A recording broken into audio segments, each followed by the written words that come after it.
BreakTheRules.tv on YouTube, and we are playing everywhere, especially Odyssey, where we want to part the Red Sea and bring everybody over to Odyssey, and that is a biblical reference for a very biblical stream today. We are going to be talking about the origin of Christianity with James Valliant and Luke at I Am Lambda of Lambda Bible Studies. Everybody subscribe to Luke. I'm going to post the link as well. I'm going to post the link to James's Facebook. And, of course, we are joined by the wonderful Giovanni Pennacchietti. And I would love to play a game later on with Gio where you would put something under your fez and the audience will guess via SuperChat what it is. And whoever the black egg. That's whoever comes closest. Whoever comes closest will get, like, I don't know, print or something. Anyway, I would just throw that out. In Italy, they have a similar game. Nice. And finally, last but not least, we got Gnostic Informant coming back better than ever. And guys, after this, we are going to have a Twitter space, which I'm going to post right now here in the chat. So get ready for that Twitter space. And it's going to be called, with this very clickbait title, Is Christianity True? So I'm sorry. I know it's a very clickbaity title. What could you do? It brings in the people. Twitter space going to finally answer that question? And we can stop discussing it. It is. Well, no, this is actually what this is. This is the first of many BTR Holy Wars. So this is the beginning of the BTR Holy War. This is it. This is how it starts. That's a good name. Oh God! And it starts with the debate about the origin of Christianity, as far as whether Christianity was created by the Roman elite. But before we start that, I want to have some intros. So James, go first. Tell us a little bit about yourself, followed by Luke. Oh, hi. Well, I am the author of Creating Christ with my co-author Warren Fay. It is the product of combined 60 years of research, more than 30 years apiece of it.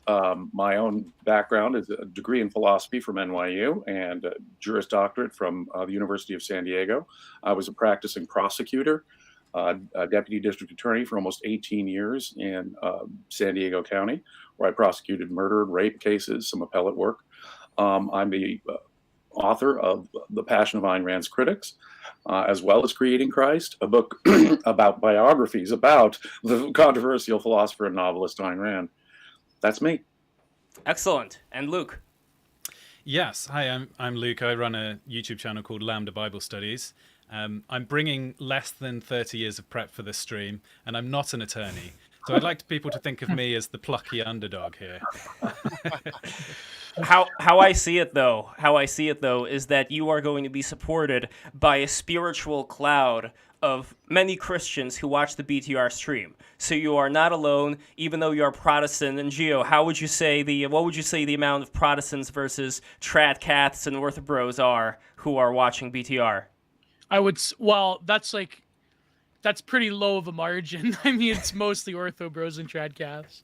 I would say, no, I shouldn't say that. I mean, we've got a few Protestants on, but I think, in terms of the audience numbers, I'm pretty sure it's solidly apostolic. So, but here's what I'm going to say for all the trad caths. Anyways. Yes, well, here's what I'm going to say for all the trad caths and orthobros out there. Martin Luther actually started to read the Bible, and he started to think, are the people who are practicing it practicing what they preach? Are they people who are preaching it practicing what they preach? And when it comes to figuring, hold on. When it comes to figuring out what exactly is going on, I don't think at this point it matters whether or not Luke is Protestant or Catholic or Orthodox. What's important is that Luke knows his Bible. And James also knows his Bible. And that is what we are focusing on today. We are focusing on biblical history, and we are focusing on, the historical accuracy of how a lot of these things came about. So with that being said, let's start from James. James, go ahead. Well, the theory that the book goes on is simply an attempt to put Christianity into its historical context, just as we would put any ideological movement or set of literature into its historical context. Christianity has sort of resisted being placed into its historical context from our perspective for various reasons. The fact that most thinkers in the West until quite recently were Christians has, I think, interfered with that objectivity. But we begin with the observation that in the first 2 centuries, there was a cataclysmic, apocalyptic war between Messianic Jews and the Roman Empire. The main line of Messianic Jews in the first 2 centuries of the Common Era believed that a military political leader, an earthly leader, was the conception of the Hebrew prophecy of what a Messiah would be. And all of our sources, pagan and Jewish, believed that the main cause of this war were these messianic prophecies. Messiah was the thing, and all the purported rebel leaders who failed in the failed rebellions, all the way up to the Bar Kokhba revolt in the 2nd century, were all claimed messiahs. They all claimed to be the fulfillment of Hebrew prophecy. This movement was ultra-sectarian, Torah orthodox, as you can imagine, just as jihadists today want Sharia law to be the law of the land, so it was that Jewish rebels wanted the Mosaic law, the Torah, to be the law of the land. To some extent, the Romans allowed it to be the law of the land until a Jewish revolt, but they wanted full-on independence. They resisted Hellenistic assimilation and influence. They were militant, nationalist, ultra-sectarian, Messianic Jews, which were your mainline Messianic Jews of the first 2 centuries. When you look at Christianity, the documents of the New Testament, the earliest documents of Christianity, the earliest evidence of Christianity we have, Paul's authentic letters, the Gospels, and so forth, it seems quite plain from the 30,000 foot, 10,000 meter elevation that Christianity is a critical response to the Jewish rebels of the first 2 centuries. In its Torah criticism, in its overt internationalism, in its overt plea for peace with Rome, in an extreme way, turning the Messiah from an earthly thing into a spiritual thing altogether. The evidence for this is all over. There's archaeological evidence, there's numismatic evidence, but let's focus on the text. The Passion narrative, for example, shared by all 4 Gospels, is obviously fiction, demonstrable fiction, and it is demonstrably an allegory blaming the Jews for the death of Jesus, a remarkable thing. A crucifixion is normally a Roman mode of execution. Judas betrays him, Peter denies him, he's convicted by the Sanhedrin of violating the Mosaic law. Pilate declares him innocent flatly in all 4 Gospels, and it is a violent, militant crowd that is insisting on Jesus's execution, not once, but 3 times, that finally overcomes Pilate's resistance, and in a cartoonish, melodramatic way, he washes his hands. This, of course, is kind of obvious in its allegory, and to any listener in the first 2 centuries, the political implications would be obvious. In fact, the entire story of the Gospels would be an allegory that is consistent with an overt critique of the Jewish rebels. And recent scholarship has indicated that the New Testament could not be the product of illiterates who trace themselves to a pastoral itinerant preacher in the hills of Galilee arguing for peace. Quite the opposite. Quite the opposite. The Gospels and the letters of Paul are sophisticated crunchings of both Greek philosophy and religion, as well as a deep understanding of Hebrew literature. Now, it turns Hebrew literature in many senses on its head, inside out, but it is a very sophisticated crunching that could only really have been done by elites of the time. And most certainly, the many pro-Roman Jewish elites of the time would have a strong motive in trying to redirect Messianic Christianity into a pro-Roman form, a way that they could assimilate into the Roman Empire. And so I think our leading suspects for the composition of the New Testament are pro-Roman elites responding to, if you will, the Jewish rebels of the first 2 centuries. So, Luke, let me know what you think of that and your response. Yes, amazing. I've taken copious notes, so I've only got 5 minutes. I'm going to quickly lay out my positive case first.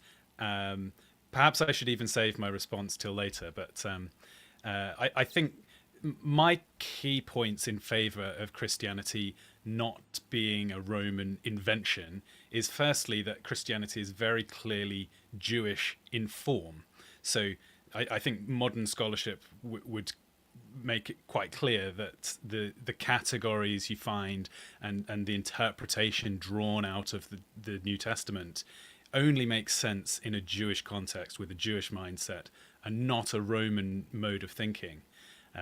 There's many sources. If you want to ignore the Bible as sources, you can look at people like Tacitus, Suetonius, Pliny the Lesser, even the Talmud, and I could go on with a list of sources that talk about the growth of Christianity during the first few centuries after Jesus. So I'd be interested to know, and you can tell me in a minute, when you think the Romans. I think you said. Well, I'll confirm that with you in a minute. But I think we have good reason to believe that the growth of Christianity and the followers of Jesus happened before you would be dating that Roman writing of the New Testament. So then it opens the question of what was this movement? You mentioned lots of Messiah characters. You're absolutely right. Everybody was claiming to be a Messiah back then. So why did this one person suddenly have this giant following? Why were the other people not also given the growth of Christianity between the death of Christ and the date that you're claiming that the Romans started seeding it? It is yet to be explained. And then I guess my last comment would be, there are very many geographical and cultural bits of knowledge, little tiny clues that it would be impossible for later fabrications to add into the text. So if somebody was making up the New Testament later down the line, even if they were very theologically sophisticated, as you've implied, they would have made mistakes on things like place names, the names of people, geographic locations and their details, the relations of places with each other. You have to remember this was a long time before the internet, so generating fake accounts was much more difficult to do. And in fact, the whole concept of historic accurate fiction, I mean, you mentioned there are allegorical factors in some of the stories in the Gospels, but it's quite instructive to compare the 4 Gospel accounts with some of the slightly later Gospels that were written, like the Gospel of Thomas, for example, because the literary style is vastly different. I mean, in one case, you've got quite grounded, realistic events happening, and then when the ancient world wanted to become allegorical, they really didn't hold back, right? You've got Jesus coming out of the tomb 1,000 feet tall, and there's a crowd of 1 million people over all the hillsides. So I would argue that the death narratives, I think you said, were clearly fictitious. I don't think they were intended to be fictitious. I think we can see that the people who wrote them believed them. They went to their deaths because they believed that their first-hand accounts must have been correct. And then following that one person's life, it spawned this remarkable movement, which we see is now the most important religious movement of the 21st century. There you go. Excellent. So, James, let's get a response about the things that Luke was talking about, perhaps the first-hand accounts, or anything that you would like to go for here. The first thing he mentions, the fact that it's Jewish in origin. Of course it is. It is meant to, it was never aimed or made for pagans or by pagans, at least the early first century and early second century material. First century, early second century material was not. Of course it's a Jewish context. There was a large population of pro-Roman Jews, though. And we have to understand that there were many Jews who were, in effect, Josephus is a great example, writing Roman propaganda outright. So the fact that it is Jewish in origin doesn't alter anything. In fact, obviously Christianity is a critique of the rebels aimed at Jews or people likely to be converted by Judaism. Jews were throughout the Roman Empire. Disturbances, and this gets to the second part of his question, stuff before the war. The Jewish rebellion began in 6 AD. It did not begin in 66 AD, although that's when open warfare in Judea broke out. There was violence beginning with Judas the Galilean, who started a whole fourth philosophy, a rebel philosophy, according to the historian Josephus, when Romans first started imposing a census and tax. And there were violent disturbances throughout the first century. Violent disturbances that reached Rome in the 40s, just the fourth decade, the fifth decade of the first century, the disturbances among Jews and Gentiles in Rome caused the Emperor Claudius around the year 4950 to expel all the Jews from Rome, stimulated, according to Suetonius, by one Chrestus, apparently a messianic figure who also had a title like Chrestus, but was operating apparently a little later. So there was violent rebellion throughout the first century of such significant magnitude that it was already on the Roman radar screen and required an ideological response by both the Roman government and any Jews who wanted to take the Roman side. So Paul, in creating Christ, we take the standard dating for Paul's letters, for example, the authentic letters, not the pseudo-Pauline epistles, but the authentic letters, let's put them into the 50s. Already we're post the time when Jews are being expelled from Rome, and we have an empire-wide military / ideological problem confronting the Romans. So they've got all the motive to do all this already and get it started.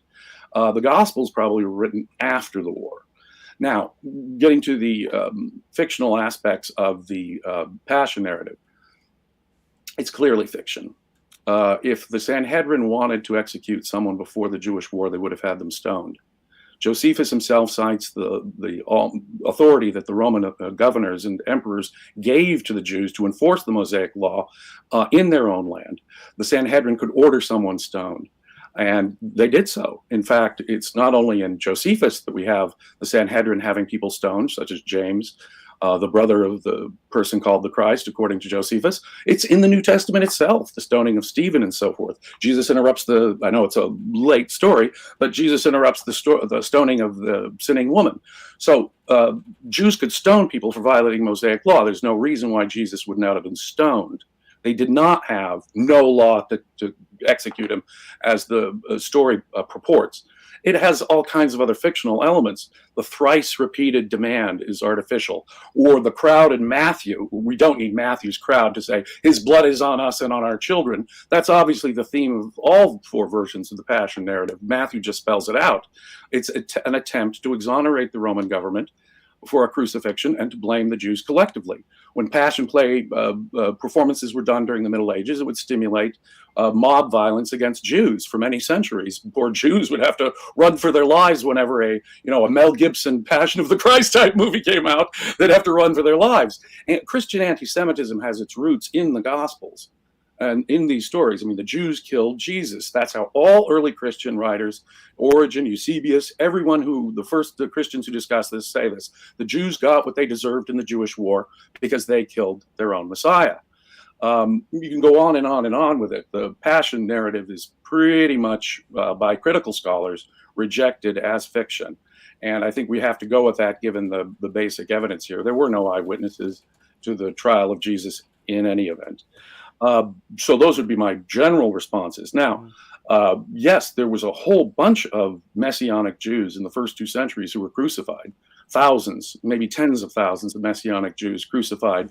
And this is where the stories of Christian persecution really come from. The Romans were eager to find accommodation with foreign religions. You can see throughout the ancient world, throughout the Roman world, inscriptions of the local deities side by side with Roman inscriptions dedicating it to Roman deities done by political and wealthy Romans all over the empire and depending on the regional gods. Rome succeeded for such a long time and was such an enduring empire precisely because of this flexibility, its ability to absorb foreign religions. For example, it completely adopted the Greek religion. It absorbed, in effect, the Egyptian religion. It absorbed the great mother religions of Phrygia and Asia Minor. It even started adopting the Mithraic cult from its enemies, the Parthians, no less. So every form of foreign religion was sort of absorbed by the Romans, and the sort of palatable pro-Roman version of it was made. If there wasn't a pro-Roman version of Judaism, it would be a lacuna. It would be an exception.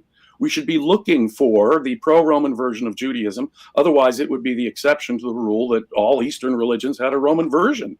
And of course, with Christianity, we have a classic thing. With Christianity, we have a major bend in the elbow of Judaism. We chuck kosher diet. We chuck the need for circumcision. We chuck the need for strict Sabbath observance. Purity laws go out the window with Jesus. So we also have a man God totally unprecedented in Jewish thinking. Now, there were suggestions of a spiritual presence in Jewish literature, messengers of God and so forth, aids of God. Sophia was being personified, the wisdom of God to some extent. But Judaism purportedly is still a monotheistic religion, and was fiercely so at the time. The idea of a pagan man god like Jesus, very common in the Roman world. Roman emperors were deified. Greek and Roman mythology is filled with demigods who suffered on earth, were martyred on earth, and their apotheosis was regarded as hope for resurrection among the devotees. So we have a radical elbow in Judaism that Christianity represents. That's why Christianity is a different religion. And though that can only really be explained by the dramatic Hellenization, Greco-Romanization of Messianic Judaism, which is in itself paradoxical. The Messianic Jews of the time were the political radicals. They were the extremists. They were the ones who tended to be Torah Orthodox rebels. So to have both a Messianic focus and a sort of otherworldly pacifistic focus, because even the Messiah's kingdom is not of this earth anymore. The political teeth have been pulled, you see, from the idea of Messiah by Christianity as such.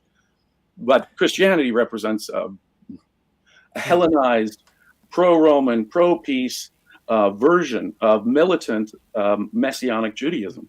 I think that's pretty obvious. Now, before Luke responds, I want to say another interesting thing that we can do here. Number one, the people also want to hear Gio as well as we get through this. Gio, being the Catholic, I think it would be interested to get Gio's response here. But another thing, I bring up a challenge to some of the people in the chat, including Fallen Student, who has various calls of, this is sophistry, or yada, yada, yada. So I am calling out to Fallen Student or anybody else who wants to, preferably as a super chat, but I'm going to make an exception to Fallen Student because he's been here all this time. Or Hopper. Hopper's also been here all this time. I'm making an exception for you two guys. Send in whatever counter arguments you have, certain things that you really want to pick. Like if you think something that James said is like, this is so crapalicious, I'm going to take this apart. How could anybody even take this seriously? Send your response. I'm going to read it. Okay, anyway, Luke, let us know what you think. Yeah, great. Okay, I've got some more thoughts. So one thing that I'd like to hear an explanation for is that Rome was persecuting Christianity more so than Judaism. So if this was an attempt to seed a new version of Judaism that was more palatable, would allow the Jews to live well under it, or indeed if it was Jewish Christians who wrote it, and then Rome sort of came alongside and said, yes, let's encourage this. Why do we have so many accounts from so many different historic sources about the persecution specifically of this new upstart religion of Christianity? Rome certainly didn't seem favorable to Christianity in its early days. I feel like we ought to probe the supposed authorship and think about what sort of person are we dealing with? What are their beliefs?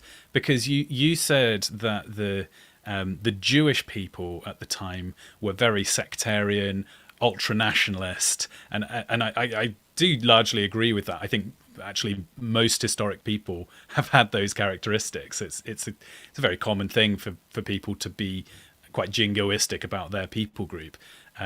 But as you pointed out, there are some things about the writings of this group that are very unusual, which is, as you say, that they're writing a fairly anti-Jewish narrative. You see the key figures in the story, as you pointed out, are demonized. It's like all of the people who are protagonists abandon Jesus, cast him away. It's the Jews who get blamed, as you say, for putting him to death rather than the Romans. And I think you can see that come out of Old Testament thought, that here's the people who God chose, and yet they fail time and time again. And even here's God come to earth, and yet now it's the Jews who've asked for him to be killed. So this seems like a contradiction in the two accounts that you were telling me, that there was this jingoistic faction, and yet they have produced this new flavor of Judaism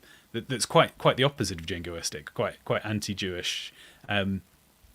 So the fact that there was all these changes also seemed to me like a clue that this was not a political twist, because if you were making this cynically, you would attempt to make people feel as comfortable as possible in the religion, and ultimately asking the very religiously devout Jewish people, and you said there's the Messianic people were the most excited about their religion, so telling them to abandon the temple, abandon the rituals and so on would have made this a hard sell, and I think that suggests that this was a real genuine account of God intervening and telling people that there was new rules that they would have found unpalatable, rather than, as you suggest, an authorship who were doing this in a cynical way. I mean, the idea that this was a construction and that the people didn't believe it opens up lots of quite difficult questions, and I think it's improbable because it's so believable that the text has the providence that it claims. If you've ever read people's attempts at writing fiction that attempts to sound like it comes from a certain time and place and is real, you will realize how difficult that task is. So, for example, we have 4 Gospels. So did they produce those 4 Gospels with a certain amount of differences and interesting linguistic connections, or was there an actual process of evolution of these ideas? I'd be interested to hear more about what you think the process was for producing these texts, because I think if you go down the line that it was an evolutionary process over time, that throws up difficulties. But likewise, if the claim is that this was concocted as a bundle, if the whole process was managed, that throws up a different set of issues. So yes, I'm very interested in this idea. As ever, it's amazing that you are conceding lots of things that other New Testament skeptical critics would hate to have admitted, but you have your own. Wait, just to be clear, which are the things that James is conceding for the audience? I thought of them as we were going through. Can I come back to you on Absolutely. that? Because Absolutely. And James, so, yeah. I want maybe one more question. Sure. How accurate do you think the Book of Acts is? There you go. Oof. Well, we'll start with the last because it's sort of easy. The chronology that Paul lays out in his own letters for his activities simply doesn't line up with the Book of Acts. And the Book of Acts is apparently written Paul is the hero of the Book of Acts.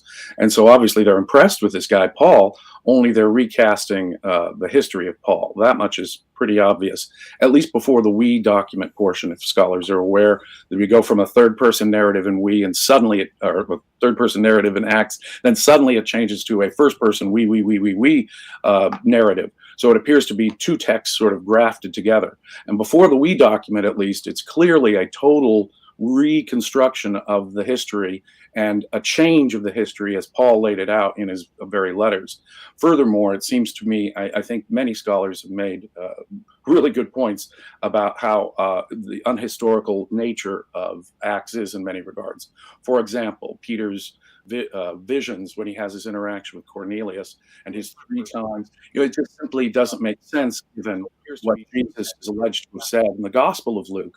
It just doesn't line up that he's still has to get on board about kosher diet. And then again, the number 3, he was denied Jesus 3 times. 3 times he has this vision. 3 times 3. So it's a metaphor. It's an allegory. I agree with Professor Eisenman, for example, that James is downplayed. In Galatians, it's clear James is the leader of Paul's movement at the time, and he just sort of disappears.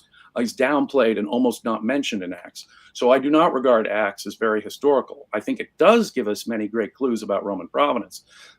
Throughout Acts, for example, the Roman government is overtly helping Paul time and time again. They send a whole cohort of their army to help him from his protect him from his Jewish opponents in the Book of Acts. So if even a bit of the tradition of the Book of Acts is correct, the Roman government was systematically protecting Paul from his almost exclusively Jewish enemies. Now, going back to persecution, the first thing you mentioned, no. Christianity is clearly a far more pro-Roman version than anything Judaism is. It removed everything that the Romans didn't like about Judaism. And we have vicious Roman anti-Semitic writers who tell us what they didn't like about Judaism. The sectarianism, they don't eat with us, they keep to themselves, they're lazy on the Sabbath, they're haters of all mankind, they're so sectarian and so standoffish with everyone else. It appears as though Christianity is going right down the list of Roman objections to Judaism and getting rid of them. No, we're open to everybody. Everybody can join. Greeks, women, slaves. Christianity is open to everybody. One of the great sell features, by the way, of Christianity. We get rid of Torah, strict Torah observance. You don't have to do that anymore. That's where Paul starts the whole thing. Forget circumcision. That's no big deal. It was the whole covenant of the nature of the covenant itself in Hebrew scripture. So that's thrown out the door without any Hebrew precedent, whatever. Totally in an un-Jewish fashion, by the way. Moreover, we don't have evidence of Christian persecution very much. The very earliest mention we have of Christianity in Pliny the Younger's letter to Trajan, the Romans are looking for a way to distinguish between those Messianic Jews. See, they're very confused about the concept Christian at this point, just as Tacitus is in his reference to Christians. And so they're looking for a way to distinguish these rebel Messianic Jews, who they consider Christians, from the pro-Roman Jews. And how do you do that? Are you able to make sacrifice in front of images to Caesar? Well, obviously, there were many Christians who could do that. We have Christians in the Roman army by the 2nd century, a significant number by the end of the 2nd century. By Constantine's time, it's such a powerful political force that Constantine could use them in his army and use them politically. To be in the Roman army, you'd have to be able to do that. So the idea that there were Christians who couldn't do that is partially, I think, anachronistic Christian thinking being pushed back in time. There were Christians who could do that. Secondly, we have evidence from Tertullian writing around the year 200 that Roman governors were actively looking for ways to get Christians off of any political charge of being a Messianic Jew. Professor Candida Moss's brilliant book, The Myth of Persecution, covers much of this. Most of the Christian tradition of persecution is clearly mythologized, literary, and actual persecution there's very little actual evidence for in the record. Now, Christians certainly played it up. By the time of Eusebius, we're absorbing the whole tradition of hardcore Messianic Jew persecution into the persecution of Christianity, which sort of explains it. So no, they were not persecuted. No, in fact, what you'd find is ideas printed on 1st century Roman coins like Pax Orbis Terrarum, peace on earth, Clementia, mercy, harmonia, concordia, brotherhood, peace, compassion, were the Roman propaganda ideas they put on their coins in the 1st century. So peace on earth, goodwill toward men, ideas like that you find in the New Testament are the very same ideas you'd find in Roman propaganda printed on their 1st century coins. So no, the ideas of Christianity are far more friendly to Rome than, say, Messianic Judaism. Now, the wars destroyed the Messianic version. Judaism sort of stratified in different parts after the Jewish wars. The more militant factions were driven away out of the empire largely, or into silence. They evolved and later became, I think, Islam. The remaining Jewish elements within the Roman Empire either became the rabbinic school that was then formed after the First Jewish War under Roman auspices, which de-emphasized Messiah and basically turned Judaism into a debating club.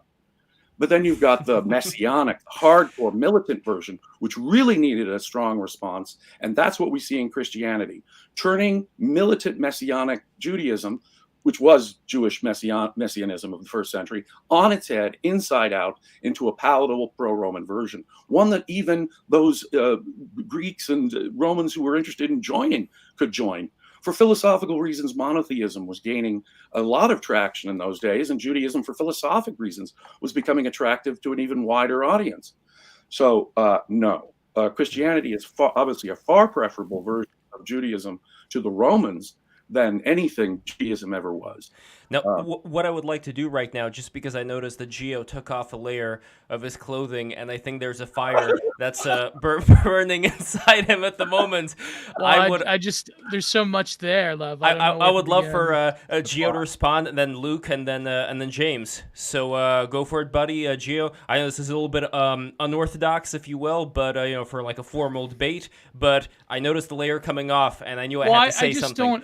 I think the problem is that we have to analyze the central claim here, which is sort of step-toed. Okay, first of all, the claim that every single scholar rejects the quote-unquote passion narrative, that's kind of bonkers to me. Also, the claim that the book you're citing is kind of a lot of inaccuracies on it. It seems that there's been this sort of, since the New Atheist, this downplaying of persecution of Christians by the Romans. But the central claim that you're proposing is that Christianity, being an outgrowth of the Roman Empire, sort of contradicts the, let's call it, Enlightenment narrative since Gibbons onwards for the past, I don't know, since the 18th century, where Christianity was a fundamental part of kneecapping the Roman Empire.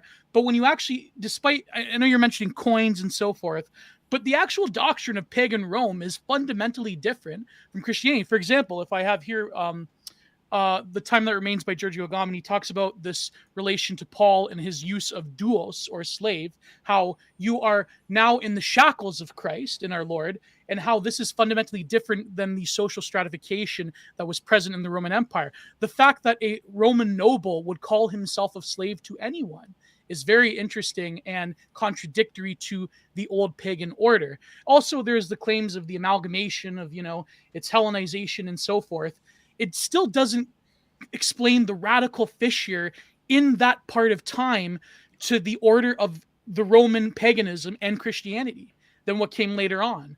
So I think that there's a lot of claims here that are going unnoticed. But also I would like to, if you were to explain why you consider the narrative of Christ's resurrection to be total fiction or allegory, apart from some sort of hemming it up in the New Testament.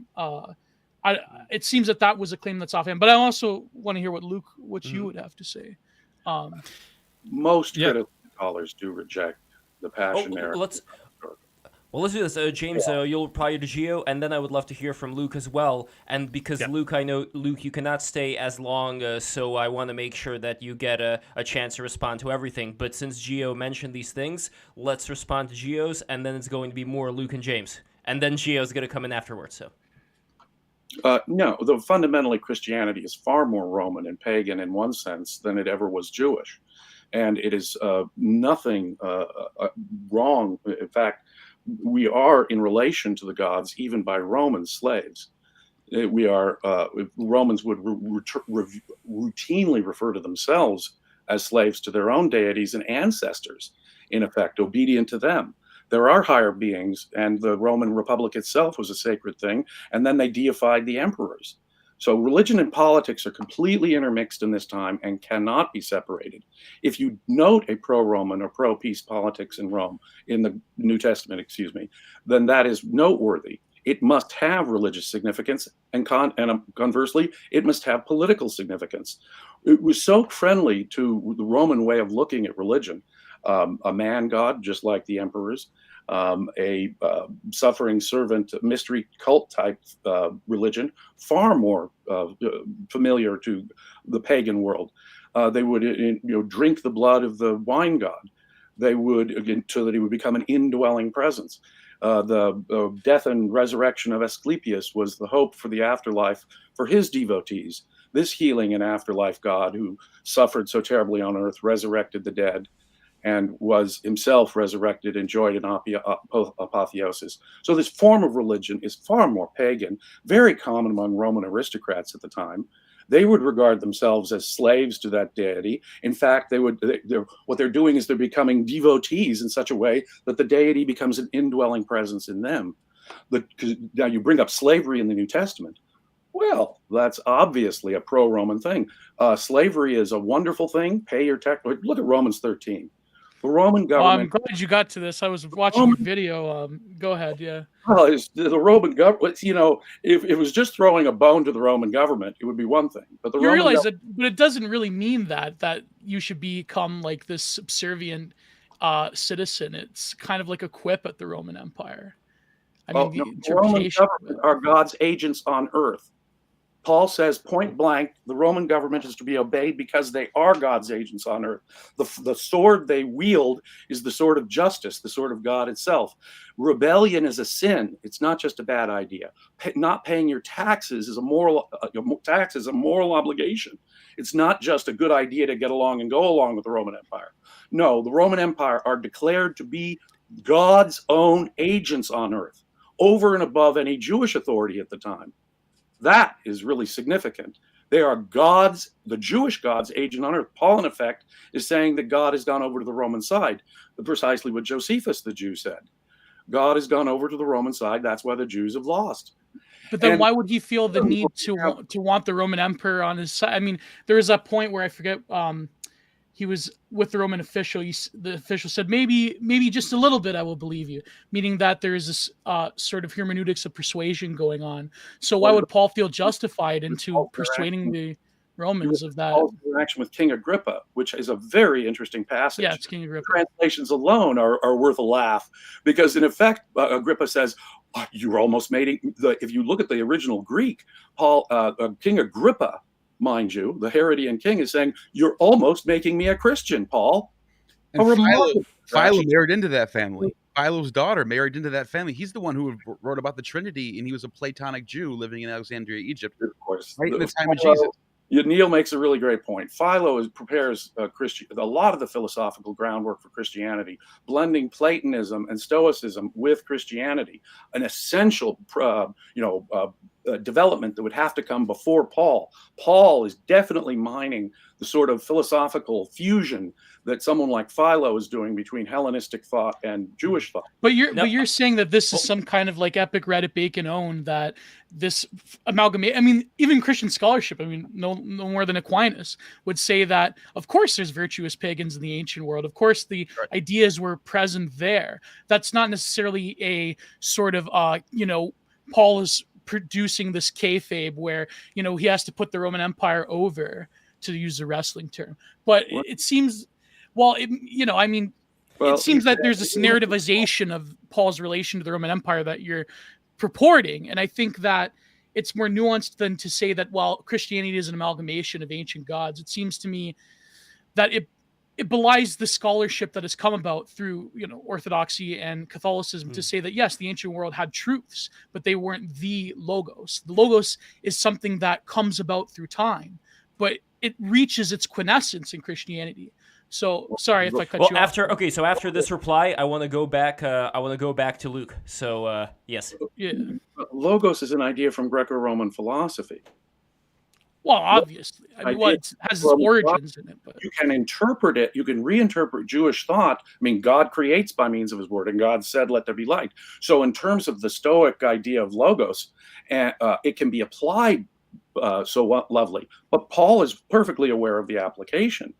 And Paul is aware of the nuances, and if he has to turn Judaism on its head, he's perfectly willing to do so. And my last thought, though, is going to go back to Luke. I do believe that the documents of the New Testament evolved over time, that each of the Gospels represents a different theological perspective. There were different kinds of Jews at the time, different communities of Messianic Jews. Each community needed a reply. More than that, I think that they were responding to one another. The idea that Dominic Crossan, for example, has long put forward, that the authors of the Gospels knew they were writing allegory, that it was allegorical truth to them, I think is probably true. They probably meant their listeners to take it literally, but for the authors, I think it's many scholars from Dominic Crossan on down have argued that the authors of the Gospels knew them to be allegory. There's just too much that's just clearly mythologized and demonstrably not history. Luke?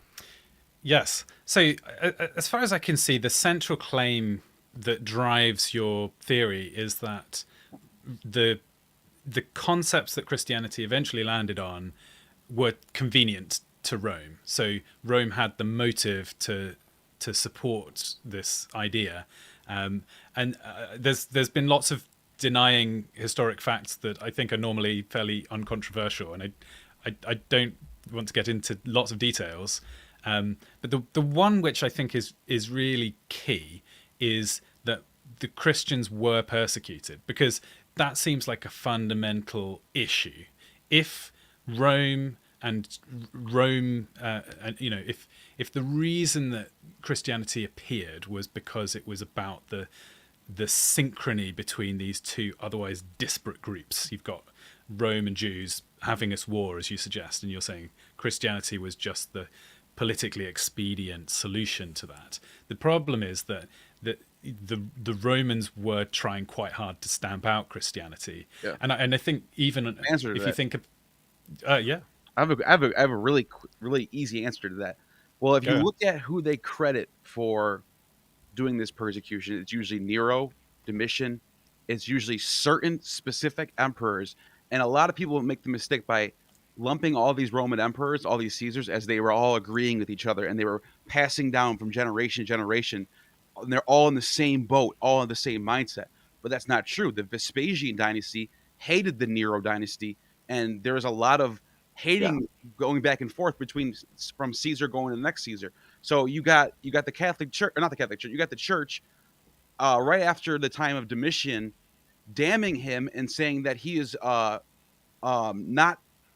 they basically damned him in the eyes of the Church as well as Nero. And then they say when Eusebius is writing his histories and talking about Christians being persecuted, he's saying this is happening under Nero and under Domitian. But they never say it's Vespasian doing this. They never say that it's Marcus Aurelius doing all this stuff. It's always specific emperors that they don't like, and that's where this is all coming from. So it's actually, you actually can have it both ways. The first law against Christianity did not occur until 250 and only lasted for a very brief period of time. And it was a political thing because Christianity was now a political thing that Roman senators and generals were starting to support. It was a political threat.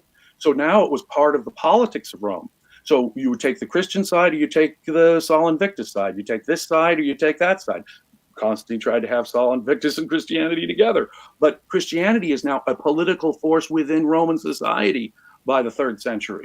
So it's now a part of the political map and part of the religious and political disputes among Romans by this time.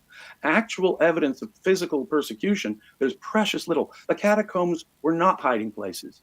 They were places where Christians openly met and had their ceremonies and openly put their Christian symbols, proudly displaying their Christian symbols on the catacombs that anyone could go look at. They weren't in hiding in the catacombs. That's been pretty much put to bed. Furthermore, what Neil says is really the key here. The only real evidence we have, look at Pliny's letter to Trajan and Trajan's response. Trajan said, do not go hunting for Christians. Explicitly, don't hunt out someone just because they call themselves a Christian. Make sure they're this disloyal Messianic Jewish type. So Romans are looking for a way to distinguish between Messianic Jews, the violent and the peaceful. Even in Pliny's letter, the first reference to Christians we have from any pagan source. Now, very soon after Tacitus' writing, in 64, the Great Fire of Rome, it absolutely makes no sense that the Jesus of the Gospels group could possibly be blamed in 64 for the Great Fire. They're not well known. The Gospels haven't been written yet. There's not enough Christians in Rome in 64 to make a plausible scapegoat. No, it's clear that Tacitus is once more, like Romans of that very period, confusing militant Messianic Judaism with the Jesus movement and Christians. And so he believes that that these people are likely scapegoats. Pacifistic Christians would not be likely suspects. The militant rebels are the more likely perps for the Great Fire of Rome and make credible suspects. Only 2 years later, the war would break out in 66. Oh, James, real quick, there was a comment from a fallen student who writes, also, Saint Justin the Martyr was pleading to the emperor to not persecute Christians in that dialogue. Indeed, and citing paganism and appealing to the virtues of the empire. No, in fact, Justin Martyr's plea for not persecution is an eloquent assertion of the Hellenic pagan nature of Christianity, which Justin Martyr himself is focused on. But he's pleading for a distinction to be made. Getting back to Neil on Domitian, we know that the Roman government used Messianic Judaism in its propaganda. Vespasian, for example, claimed to be the Jewish Messiah as part of his cult. So did the Emperor Titus. Josephus, a Jew, endorsed this, as did Tacitus and Suetonius.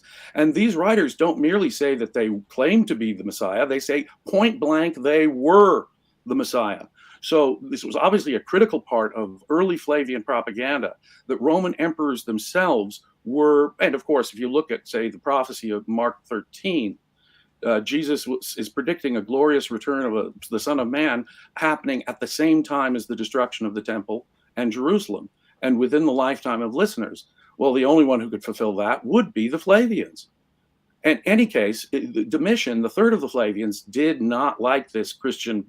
He did not participate in the Jewish wars like his brother and father did. And so he began to persecute members of his own family for adopting Jewish ways. We know his cousin, Flavius Clemens, the father of his appointed heirs, was executed for adopting Jewish ways, and his wife Domitilla was exiled. This is, in my view, St. Clement of Rome, no less, a member of the Flavian family. We have in Philippians, Paul himself, talking about his total access to everyone in the imperial guard. He talks about greetings from members in Caesar's household in Rome. He's talking about a guy named Epaphroditus, who was a high-ranking, politically powerful freedman for the emperors from Nero through Domitian, who was executed by Domitian. Domitian executed Clemens. He executed Epaphroditus. He probably had Josephus banished. So after the crackdown on this pro-Roman Christianity within the Flavian movement, it was sort of up for grabs by later emperors. They didn't know quite what to do with this movement. And so by the 2nd century, it stratified into a variety of contradictory forms of Christianity, Gnosticism, a variety of Gnosticisms just in itself, for example. But no, Christianity is a far more and the key words here are compared to what? For Roman tastes, Christianity is vastly more palatable than Judaism. That's why Judaism never became the official religion of the Roman Empire. It fits so well with the Romans that it could become the official religion of the Roman Empire. In fact, the Roman Empire could be venerated by Christians as a holy thing, the Holy Roman Empire, until the time of Napoleon, whereas anti-Semitism was sort of baked into the cake.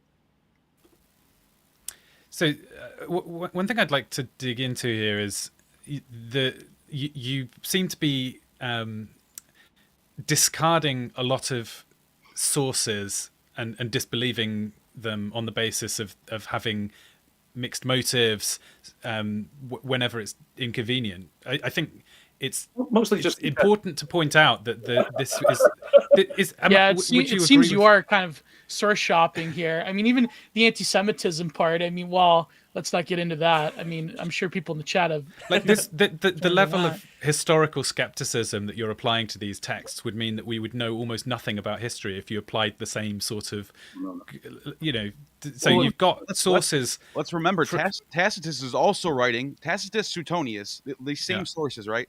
I'll take Tacitus, Suetonius for example. There's only two. I can name like 4 other ones. They're both talking about Flavius going into Egypt and Samaria, giving offering to the local gods there. So Vespasian, in one account, is in Samaria giving offering to a local god there, and then healing blind people and dumb people. Then he's going over to Egypt, giving offering to Serapis, healing blind and dumb people there. This is on 2 secular accounts. Should we believe that's true? Or do we just we have to be skeptical about these accounts? I have no doubt the Emperor Vespasian lived. I don't question the sources when they say that he claimed to be the Jewish Do you think that Jesus was crucified? In creating Christ, we take no position on historicism. We regard that as a relatively unimportant question. It is the highest apology of Jesus in the Gospels that made the impact. That's a fairly key question, isn't it? Well, I tend to be if you ask my personal opinion, I tend to be a historicist. I think that the crucifixion is something that the early writers are wrestling with in such a difficult, strenuous way that I think it was a fact that they couldn't get around. Right. And they sort of had to explain away in the Passion narrative. So you do think Jesus was crucified? I was probably a violent nationalist, violence advocating, Torah Orthodox rebel. The debate between Paul and the earlier Christians in Galatians has suggested, at least to many scholars, if not most, that the pre-Pauline Christians were Torah Orthodox. And this would imply that any historical Jesus was Torah Orthodox. So we can throw out all that I want to add a possible exception to this, something that I was talking about with Neil before, where Neil mentioned that there was this passage in the Talmud that they ended up getting rid of for fear of persecution, the Jews, I mean. This passage in the Talmud talking about specifically this character that would be named Jesus, who was spreading all kinds of Egyptian mysticism around, and the Jews did not take so kindly to that. And I wonder, Neil, would you be able to add anything to that as well? Yeah, no, the Talmud has accounts, and they mention that their sources are from the first century, from the school of Hillel, from Gamaliel, from what's his name's Rabbi Eliezer ben Harkinis, and these are the sources that they're telling that are coming down to the Babylonian Talmud and the Jerusalem Talmud, and they both state that the Jesus of Nazareth, who had a father named Pantera, a Roman soldier, by the way, was hanged on Passover Eve and was killed for leading Israel astray. And yeah, they have an account of this. There is a historical. I believe this historically actually. I believe this account actually did happen. Lev, if it was a copyright, we could play "Walk" by Pantera right now. Probably more productive. But Gnostic, you mentioned about healing people, and this, of course. Well, wait, hold on, before the healing. Point that doesn't contradict the point about. We're going to get to the healing. We're going to get to the healing, but before that, I wanted to get James's. I wanted to get. There was many soothsayers that claim that they've healed the dumb and the blind. Right, which is why we should be skeptical of these sources. That's exactly. We know. But again, you're going back to the basic point that you're claiming that an amalgamation is. I don't know about that, bro. I mean, this sounds like some Zekai shit to me. I mean, it's this. Well, but the point about Luke, you want to jump in here, man? Make a good point. Healing miracles Vespasian is reported to have performed by Suetonius and Tacitus are identical to healing miracles that Jesus performed: mud to cure blindness, spittle to cure blindness, touching to cure the withered hand, so forth. They're so like Jesus miracles that this conjunction between Serapis, a Jesus-like mystery god, Vespasian's claim to be the Jewish Messiah, and performing healing miracles identical to Jesus, probably reported before any of the Gospels are actually written, are all significant. Now, the story about Jesus being the son of a Roman soldier, the Talmud is very much opposed to the idea of Jesus as God, and so it is ridiculous. Oh yeah, they think that Jesus is burning in boiling excrement. So and it's ridicule of the virgin birth. Its ridicule of Jesus' claims of divinity, which you'd expect from a Jewish source, involves what? The suggestion that it comes from a Roman soldier. Now, I think that's a later observation. These are later sources, Celsus and the Talmud. So I do believe that it refers to a historical figure, but I think that they're later enough to be influenced by Christian sources and ridiculing Christian sources about the virgin birth. And so Celsus and the Talmud, however, are putting in a very interesting clue. They're saying that his father's a Roman soldier. So from the Jewish perspective, it's a Roman thing, or at least a Roman hybrid thing, is what we're being told allegorically. I don't necessarily believe literally the Pantera thing. I think the sources there are too late, and I can hear the motive in Celsus and the Talmud trying to undermine the virgin birth story. Did you concede standard dating of texts like 1 Corinthians? You seem to suggest that was reasonable. I'm growing skeptical of the standard dating of the authentic Pauline epistles, but in Creating Christ, we certainly went with the standard dating of Paul's letters, anywhere from the late 40s through the 50s and the early 60s. Which would mean that these texts represent a very early version of what you see as a morphing version of the story, but those texts include a very high Christology and lots of features which would be surprising to have come about at such an early date, because those people would have remembered Jesus, been able to talk to people who were claiming to be eyewitnesses, check whether the things being claimed were actually checked out. So how can you? What do you mean they can check? So they're talking about a cloud of witnesses around. Here's 500 eyewitnesses Paul talks about, and this is like in the 60s when he's writing this. So we're talking about like 30 years later. Who are these eyewitnesses? Not one of them is mentioned. Well, how do we people know? who were spreading the early Christianity would have been. Look, James, you wanted to get in. Look, There are people who were very much alive and knew George Washington when Parson Weems was selling a thick body of mythology about George Washington, the cherry tree and so forth. A whole body of myths about George Washington were written and believed by people within the lifetime of people who knew George Washington and knew better.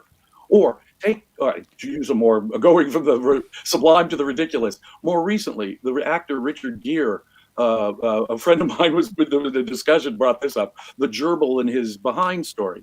It's almost totally false, but Richard Gere is still alive. So, of course, within the lifetime of people, utterly mythological things can be said about them. That doesn't. Do the people? Well, I'm curious though. Tons of people Sorry, go ahead, objected Luke. to Sorry, Paul. go ahead. By the way, tons of people objected to Paul and said this is ridiculous. Yeah, By the way, Paul obviously had fierce enemies. hold on. This is a big deal. Hold on. Within his own movement, Say something. Paul had fierce enemies. Hold on a second. 500 eyewitnesses, right? 500 eyewitnesses. Okay, so we're talking about, let's say the third. You just say the year 30. All right, let's just be right around there. 30, 31 AD. Okay. 500 eyewitnesses. From the time that happens to the time Paul writes this, you have Pliny the Elder writing an entire encyclopedia about prodigal births, about miracles, about deified people, not mentions Jesus once, doesn't even know who he is. You have probably 50 writers in the Roman Empire. I would say Pliny was literally tasked to go and persecute the Christians. No, Pliny the Younger, not Pliny the Elder. That's in the That's a second big- century. That's Plus, isn't as Cruz said, Jesus is a follower of Isaiah is a huge assumption there too. As This well. is important what you just said, though, because if you had 500 eyewitnesses from that time to the time of Paul, why doesn't anyone else except for Paul remember this? Why does everyone forgot? All of a sudden, Paul. Oh yeah, by the way, 500 eyewitnesses. Right.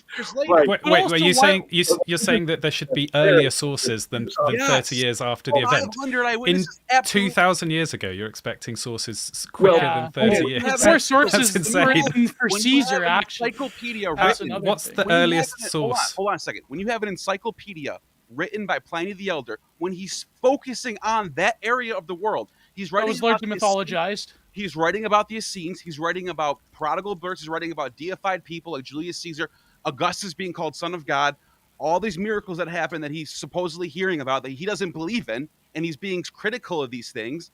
Where's Christianity? It's nowhere to be found in that book because he didn't know about it yet. It was so small at that time. Paul, by the time Did they refer to themselves as Christians at that time? No.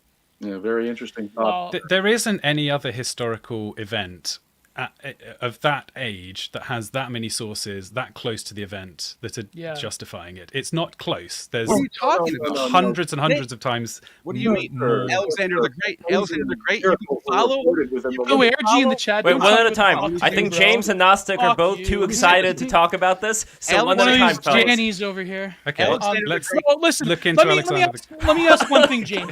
You seem to be a Talmudic fundamentalist here. So what is it within Judaism that is so fundamentally adverse to the Roman project as opposed to Christianity? Because did not Christianity, if you're claiming that it's a Roman psyop, did it not breach the containment and kind of consume the pagan world as a whole, as opposed to Judaism? I wanted to address that earlier. You made that point. Yes, I go am ahead. totally down with Edward Gibbon, and I absolutely believe that Christianity helped bring down the classical world. But that was not the intention. No one imagined in the first century that, in fact, if it weren't Christianity that had taken over the Roman Empire, I'm pretty sure some other version of Neoplatonic mysticism would have. And I think that in any form would have destroyed classical civilization. It is the rank mysticism of it. And it's the combination of polytheists could be much more tolerant like the Romans were. When Christianity takes over the Roman Empire, intolerance comes down. We not only have to wipe out the pagans and make that illegal, we have to, within 100 years, paganism is made illegal. And that has to be utterly destroyed. But even heretical versions of Christianity, Pelagianism and so forth, have to be wiped out. So monotheism brings let me finish. Monotheism brings a religious intolerance. Then that is critical to bringing down the free thought the comparatively free thought of scientific and philosophical minds in the classical Oh, world. here we go. Okay. Destroying- You forgot to insert the Giga Chat image there. No, wait, hold on, this hold on. myth Let's- is Christianity destroyed science. I mean, the reason you have these pagan texts is because of Christianity. Greek ideas Come were, on. Greek You ideas know? were going to undermine Greek and Roman ideas. Ultimately, were what undermined Greco-Roman civilization. So it's nothing. So it's not from without. According to It is Spangler, I guess. mysticism within that's eating. See, and for political reasons, Romans didn't were seeking a unification, a cultural unification of their empire under one religion. So they too were looking for a monotheistic way of unifying the religion, whether it was Sol Invictus or Mithra. Christianity turned out to be the one that they adopted. But in adopting it, of course, it helped destroy the classical world. I totally agree with the general thesis of Edward Gibbon. Okay, so but it was an accident. No one could have foreseen in the first century that these Neoplatonic ideas would destroy classical civilization at the end of the day. But another claim you make in your other video, you claim that when it comes to Roman law, in particular, when it comes to rather moralism of Christianity, you have a very, I would say, Randian libertarian view of things. And I think that maybe you're adverse to Christianity because of what you perceive as some growth of collectivism or so forth. Let me dispel the myth right away that Christianity isn't somehow this like neo-Gnostic, life-denying thing that comes largely from Friedrich Nietzsche, that it's on the decline because it's denial of the earth. Christianity, of course, has within it an expression of a supreme love and a careship and stewardship of concerns of the earth, both politically, ecologically, and so forth. And I think that it's a huge generalization that both pagans and atheists nowadays make to claim that somehow Christianity, well, it's all Neoplatonic and they hate the earth, and let's pretend that Aristotle doesn't exist. And but beyond that, the central claim that, well, I guess it breached the containment. In some respects, yes, but in other respects, like every civilization, Rome was on, like as you even said, was on its way out to begin with. So there's a problematization in the terms of, was Christianity the specific cause? I'm just setting it up because that tended to be the atheistic argument against Christianity from the Enlightenment, that it destroyed the Roman Empire. But I'm saying that there was much more nuanced causes there than just Christianity. So to sort of wed its decline solely to Rome. So at one end, you're saying that Christianity is a cancer to the Roman Empire, but it's also, I guess like cancer, because it comes from cells, blah blah blah. It's the cancer that Rome created for itself. And to me, it doesn't make any sense. I mean, they could have pacified the Jews in other ways without this elaborate mythos that they created that ultimately destroyed them, supposedly. They're not going to turn Messianic Jews into pagans. They have to redirect their religion into a pacifistic track. They're never going to convert them to paganism.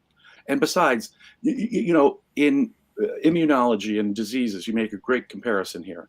When we get a virus, it's typically not the virus itself that kills us, say the fever that kills us, our own body's reaction. And so this is the analogy I would draw. Christianity was sort of a fever created by Rome to kill the infection of the Jewish rebellion. And it was that fever that caught up with them and took over and took them out.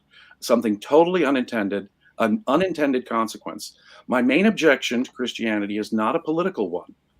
It is my main objection is to any religion and mysticism. Reason alone can acquire truth, in my view. Any non-rational means of knowledge is invalid from my perspective. And so it's much deeper. Now, you asked about the anti-worldly nature of Christianity. It is utterly bizarre to think that Christianity had anything to do with life on earth. If you're a slave and you have a harsh slave master, says Paul, great. It's a salvation opportunity. Enjoy the fact that you're suffering here on earth, because that'll get you points in the afterlife. Because the first will be the last and the last will be the first. That's a very kind of reified view of that, but that's not exactly what Paul meant, though. He didn't mean like... May I finish? The poor are the ones. Blessed are the poor. Fortunate are the poor. Blessed are you when you're persecuted and executed. Martyrdom is a goal. You don't commit suicide, of course, but hooray, martyrdom. Now that could, if you say, don't worry about what you eat, don't worry about what you wear, don't mind if you're a slave, be grateful if you have a harsh slave master. It's not about the kingdom, this kingdom, it's about the kingdom of heaven over and over and over. Poverty's a wonderful thing. Slavery is cool. Accept it. Don't worry about what you eat. Don't worry about love your enemies, which is the destruction of the concept of love. It annihilates any real love. The morality of Christianity, and it's not the politics, it's the ethics of Christianity, which is a perverse to common sense on the face of it. Love your enemy, submit to the evildoer, turn the other cheek. No, sir. Turn the other cheek was a metaphor. It was a quip. It wasn't meant to say literally turn the other cheek. I wanna get to Luke as well right now. Okay, no, wait. Before we get to Luke, I just want to say that it seems that this is every fedora tipping stereotype of Christianity all at once. Just quoting the Bible. To say, where does it say in Christianity, either from Aquinas to Augustine to St. Francis, that says we can't ameliorate the problems on this earth? That's the fundamental claim. Augustine says simple self-defense is a sin. He takes turn the other cheek literally. It's self-love. If someone's coming at you with a knife, a crazy person, I'm going to kill you. You got to just suck it up, says Augustine. Otherwise, your love. Where? I don't recall that. Go check it out. It was not until Aquinas. You should do some homework. But also, Augustine was 6th century. That reasonable self-defense was allowed to Christian laity. But Jesus said, "Think that not that I've come to send peace on earth. I came not to bring peace, but a sword." But so yes, by the 6th century, maybe it's been reinterpreted as a. And he also said, "Whoever picks up the sword shall die by the sword." A ridiculous assertion. Many people who use weapons or initiate force die of natural causes. But obviously, you saying anyone who picks up the sword shall die by the sword. Turn the other cheek. No, when he says. But again, this is the problem with this materialistic worldview that you've adopted, is that you don't have any metaphor or poetics in which you're asserting. These are very poetical phrases. They don't. Well, it's pretty straightforward. Turn the other cheek is quite clear. Go the extra mile for the. Well, okay. I want to hear what Gio actually. James, I do want to hear what Gio has to say regarding the metaphors. So, Gio, you have the time right now. You have the floor. Just talk about the metaphors. Then James's response. Then Luke. It was never meant to be interpreted literally. Turn the other cheek was when a Christian is facing largely Roman persecution.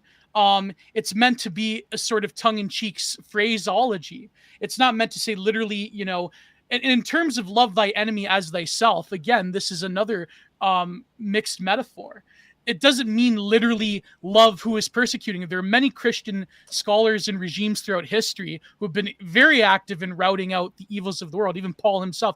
I mean, on the one end, it seems you're accusing him of this great anti-Semitism and intolerance and turning people into, I believe in your stream you said eunuchs. But on the other end, you're saying that Christianity is some kind of hippy-dippy project, when the reality of it is that historically, at least, this has never been the case. There's always been a case for things such as a Christian defense of nationalism and so forth, and the sort of active routing out of what is a literal cancer upon the social body, which is sin and the denial of logos. I mean, that is the whole project of Christianity, is the purification of the self and of, I don't understand this sort of like turning him into a hippie sort of thing. It's funny you bring up the metaphor of eunuch that Jesus uses. Become a eunuch for the kingdom if you can, Jesus says, which seems to echo Paul's, be celibate if you can, but if you can't, contain it in marriage. So it's this, I talk about anti-earthly, be a celibate if you can. That is anti-live happy on this earth, just like the anti-money stuff. Is. But Origen, the famous Christian writer, actually castrated himself, according to tradition, in front of his students. He took that quite literally, sir. No, this material was taken quite literally.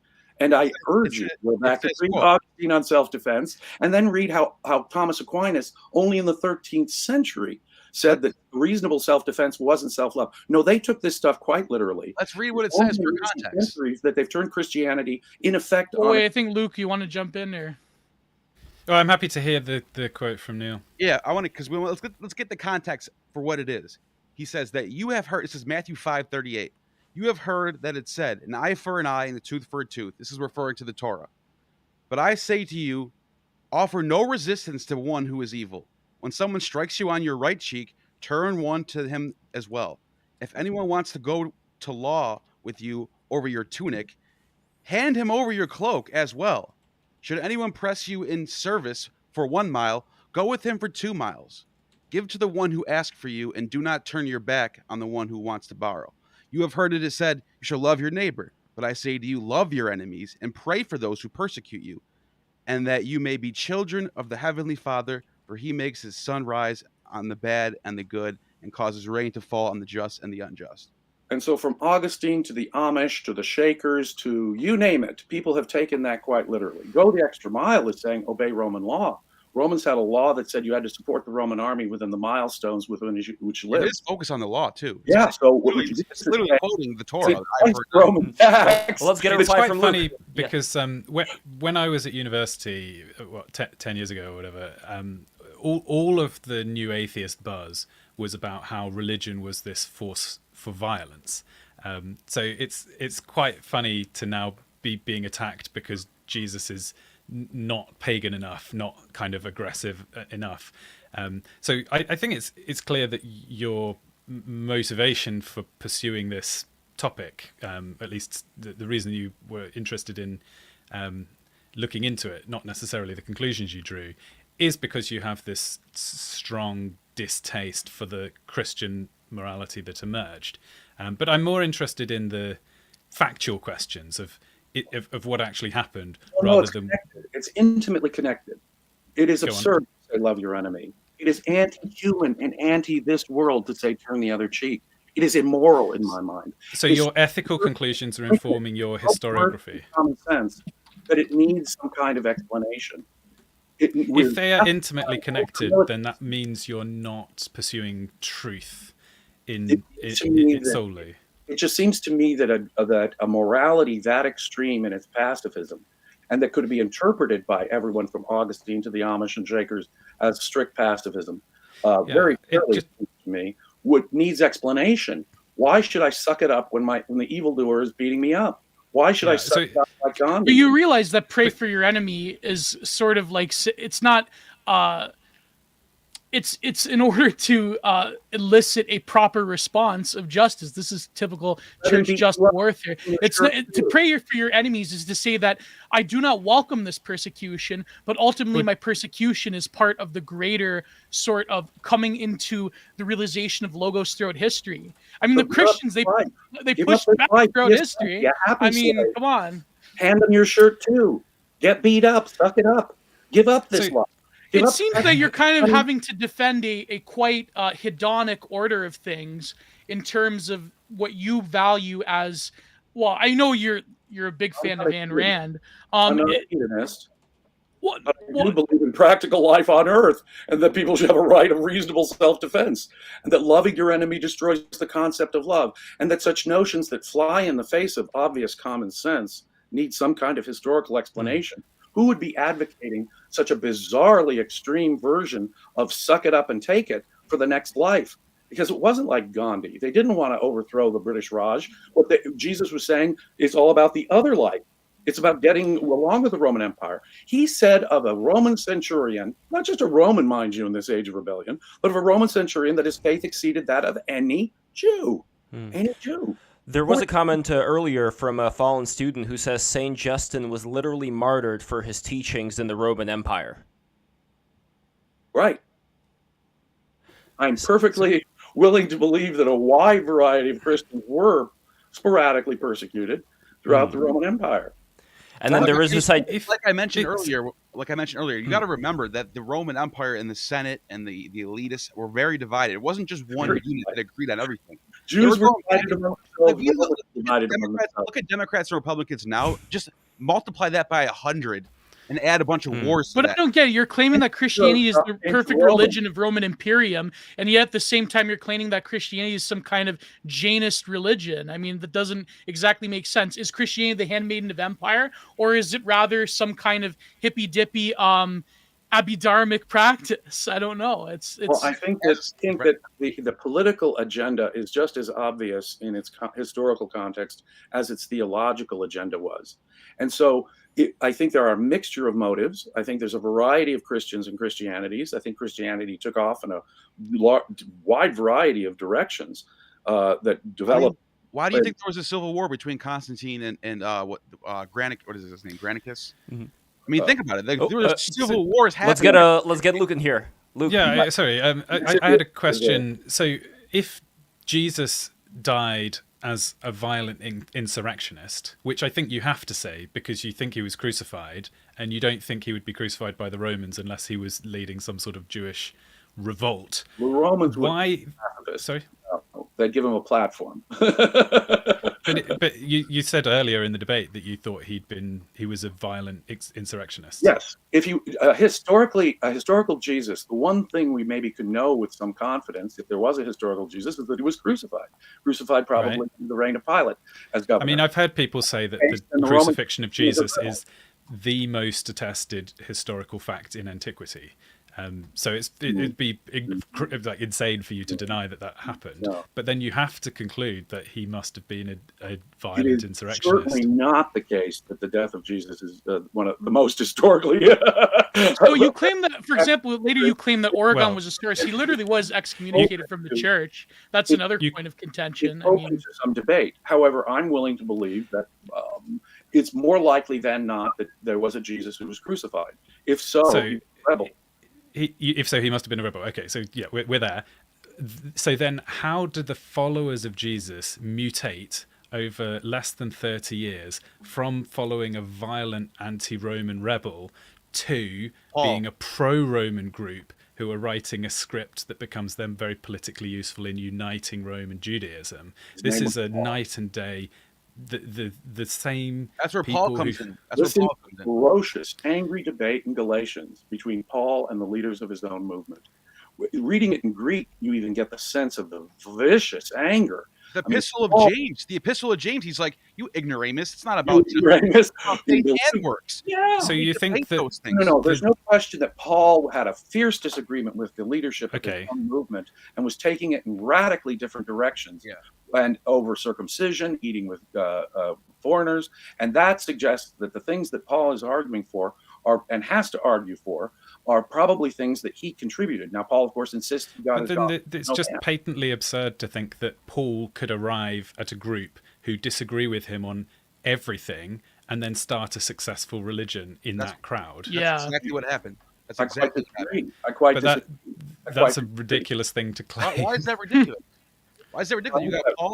You got Paul who's traveling all over Turkey and Greece, and you got the original Christian cult in Jerusalem, and that's where they are. They don't move anywhere from there. Paul's reporting that his message is being Paul's moving all over the Roman Empire. And in fact, kind of response Paul gets a violent. He's doing his world tour as a kayfabe heel. He's putting Rome over. But Paul If sold he were to do Christianity. such a thing, Let me say this. Look, Paul if you sold wouldn't do such a thing, Paul sold Christianity, and James didn't, for a reason. Because if you read Paul's epistles, read Romans, read Galatians, talk about liberty over being bondage. Talk about if they sacrifice meat to idols, who cares? Just don't ask. Don't ask. Don't So tell. you think that James's texts were written as a part of the ongoing literature following an anti-Roman insurrectionist? Oh, no. And yet his James- message James is pretty much in line with what James' Paul own is saying. view. The pre-Paul Jewish Christian rebel view may be reflected in the Epistle of James. Martin Luther didn't even want the Epistle of James to be in the New Testament canon. Other weak book. thought it stands. It's such a contradiction to Paul in the Gospel. Yeah, it really does. Well, I challenge anybody to read along. James and then to read I'll give you- Corinthians. Wait, hold on. and One at a find time, differences. fellas. One at a How time. is it contradicting to Corinthians, though? How was James specifically in Want me to contradiction? tell you? I'll show you right now. James 2:14 talks about faith and works, and he says in a couple verses down, I'm looking for the exact word. I just had to pull it up. He says that for faith without works is dead. He's referring to Paul talking about it's just all about faith. Works is nothing. That's a fundamental disagreement in the text that you can literally point to. But Paul was doing the work of evangelizing. That is considered works with, at least in Catholicism. But also, I think I'm not saying this that's is not true. Oh, I'm just yeah, saying Luke, this is a I got a team with Wait. Protestant here. So many know people how that talking. makes me feel? All right, I gotta be a I'm moderator. sorry, Luke. I I'm gotta sorry, be the love you, Janny brother. over here. I'm turning the Janny back on here. I gotta be the Janny over here, and I gotta say that Luke, we gotta get more from Luke. So Luke, Thank you. Go for it. Yeah, and I've probably only got 5 minutes left.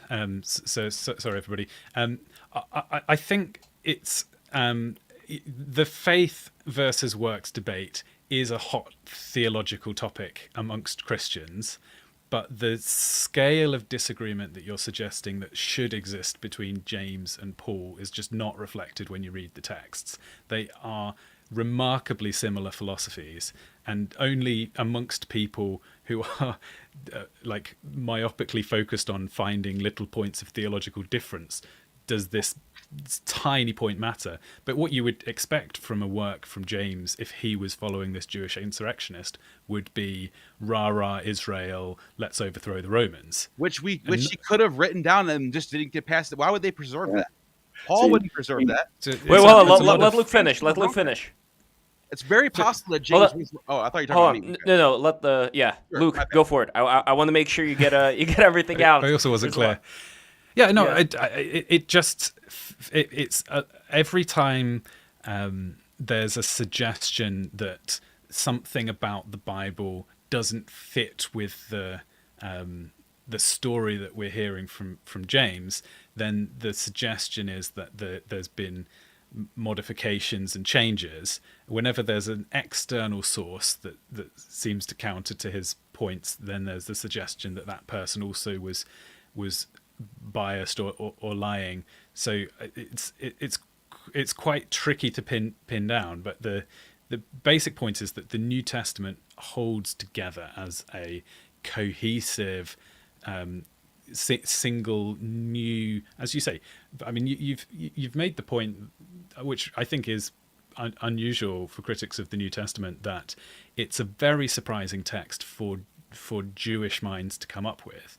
I think it's also completely outside of a Roman mindset. So which is why you described it as being extremely sophisticated. So a different way of saying sophisticated would be difficult to explain how this appeared. And your explanation, I think, has some very big holes in it, such as there was no explanation for why Christianity was why were people still caring about Jesus if he was just one of many similar messiahs until Paul showed up? And then was Paul able to mutate this existing group to a diametrically opposite position and still maintain some of the text, some continuity of text? So I guess that might be my last contribution to this debate. But I've been I've very much enjoyed chatting, and This was lovely, Luke. Let's have other conversations in the future. Absolutely. Excellent. Yes, perhaps you could come on my channel sometime. Luke, come on my channel anytime you want. Oh, amazing. Anytime. Oh, really? Thank you so much. Really. Great. Thank you. And everybody follow Luke at Lambda at I am Lambda. Go. I tell you what, I'll stick around for another couple of minutes because I feel bad just saying a load of stuff and then disappearing. But I will say goodbye and then I'll quietly drop out of the stream. The Irish exit, as it were, even though you're English. But yes. Look, the evidence in Galatians shows that Paul's new ideas were forming a violent, fierce opposition within his movement. Throughout his letters, he's constantly having to tap down people going back to some previous message, people disagreeing with his message, people of different schools that he's fighting against. In one hand, he's screaming bloody murder, condemning outright, saying that James and Cephas are damned in Galatians. And I don't care that they're pillars or who the heck they are. They're wrong, wrong, wrong. And so he's got a fierce, violent argument going on with the leaders of his own community. So, and if Acts, the tradition in Acts, is at all true, then it's causing a violent response among Jews and the Torah Orthodox. And that is exactly the sort of response that you'd imagine if Paul did try to pull off such a radical change.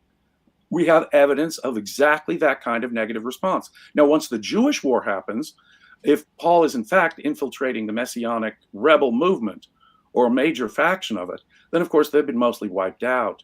After the first Jewish war, Paul has free reign, and it also changes the political structure of the situation. We've lost. We now need some kind of explanation for how it is God didn't come to our rescue and didn't help us win the war. Now we need to explain how it didn't win the war, and New Testament has the answer for us. So before the James and Cephas leadership is totally taken out by the Jewish war, success is going to be very problematic. Afterwards, it's going to be a whole lot easier. And more than that, we see in the Pauline letters and in the tradition in Acts that Paul's mission did stimulate a total and violent opposition from the entire leadership of his movement. He was hounded by Jewish opponents, probably within his own movement, from front to end. He was a divisive element, a powerfully divisive element, who could not have succeeded until after the war had wiped out, in effect, the rebel leadership of the Messianic movement that he was infiltrating. Right, I'm off now. But that would be my answer. Wow. Now, was it fully successful? I think only partially so. But I think there was amazing psychological shell shock after the war. And I think Jews, even pious Jews, were looking for a religious explanation for why it was God did not come to the side of his chosen people and fulfill the messianic prophecies and lead them to victory. So I think many pious messianic Jews were looking for a religious and even psychological explanation for this, and were so psychologically traumatized that at least some of them would find this appealing. Let me jump in for a second, if I may, because I think there's one small thing that I do disagree on Valliant with, and maybe I can bring this up to sort of break the ice a little bit. I would say that this did start as a real Jesus following movement to begin with. I think that it got co-opted later on, maybe in later first century or early second, maybe a little bit later than you think, James, but I'm not sure what you think about that. No, I agree. I think that like I say, at this point in my thinking, I think it's more likely than not there was a historical Jesus. The one fact we probably can't get around it is that he was crucified. There was a messianic movement that was around him, and I do believe that messianic movement pre-existed the war, and that's the movement that Paul is sort of trying to hijack and put onto a new track, a new path. I think he had mixed success. So in that, I don't agree. I don't think he had success. But I think it was a co-opting. I think what makes him so special compared to like Judas of Galilee and Simon of Perea is I think Jesus probably did get some predictions right. Like for one, he probably predicted the temple falling. That could have been the one thing he got right, and that would be a big deal. That would be big enough to get people to say, "Oh my God, he was the Messiah." Let me suggest that Josephus reports. Well, I don't know. He just changed world history. I mean, that's kind of. Well, that's what I'm saying. What other prophet has? That's what I'm trying to get at. Is he had to have done something to separate himself from Simon of Perea, Judas of Galilee, all these other dime a dozen preachers. And just to get the title Christ, for example, right? He had to do something at least at some point before the war. At least in some period, he was known as the Christ, I think. Yeah, and that meant he was a messianic leader, probably of the earthly type, and that's why the Romans crucified him. Is there also any argument, by the way, as far as the dating of the, let's say, destruction of the temple to when Jesus was crucified to when that prediction was made? Would there be anything that you could say that maybe the Romans intentionally made the dates this way in order to have it be as if Jesus predicted the destruction of the temple? That is a very, very interesting point. Now, Josephus tells us about a guy named Jesus who predicted the destruction of the temple. Only he didn't live back in the 20s and 30s. He lived in the 60s. It was just before the war. And he was saying, woe to Jerusalem, you're predicting the temple. And he was arrested, scourged. For 7 years. 7 years earlier. And then a ballista and a big rock smashes a rock. And then he says, woe to me, and then dies. Yeah, woe to me is his last prediction. But his name was Jesus, So I think the basic idea of a Jesus who predicted the destruction of the Temple of Jerusalem existed, but probably more proximate to the war itself, which makes better sense as a reasonable prediction. When you look at Mark 13 and the versions of the Jesus apocalypse in the Synoptic Gospels, those are far too detailed to not have been written any earlier than 70 AD, in my view, and in the view of many scholars. He predicts things such as not one stone left on another for the temple, or armies being seen in the skies. And Josephus reports just exactly that, armies being seen in the skies above the siege of Jerusalem. So the details that Jesus gives us at Mark 13 for the destruction of Jerusalem are perfectly matched in Josephus's description, too perfectly to have me credibly believe that Mark 13 could have been written before 70. I want to get Gio in on this. Now, Gio, you've got the floor, buddy. Well, let me ask you one thing. I'm not that familiar with that form of scholarship. Wish Gravantis would have come in. But let me ask you, what is your basis for claiming that you said that reason is your moral guide? Where does reason come from in your opinion? Reason is the mode of human consciousness, an evolved tool of survival, just like your stomach or just like the consciousness of other animals. The eyesight of eagles is its tool of survival. The smell of a dog is its tool of survival. Our mode of cognition, our conceptual abstract method of cognition is reason. Knowledge cannot be acquired arbitrarily. The fact that an idea pops into your head like elf, unicorn, does not oblige reality to contain elves or unicorns. You have to connect it, and you have to connect it by a causal means that can actually connect you to reality. I know how sense perception does that, and connects me to reality, and I know how logic keeps me connected to reality. So any pseudo means of knowledge, mysticism, whether it's a Ouija board, a horoscope, mystical revelations, a crystal ball, tea leaves, some unverifiable experience, I reject all that.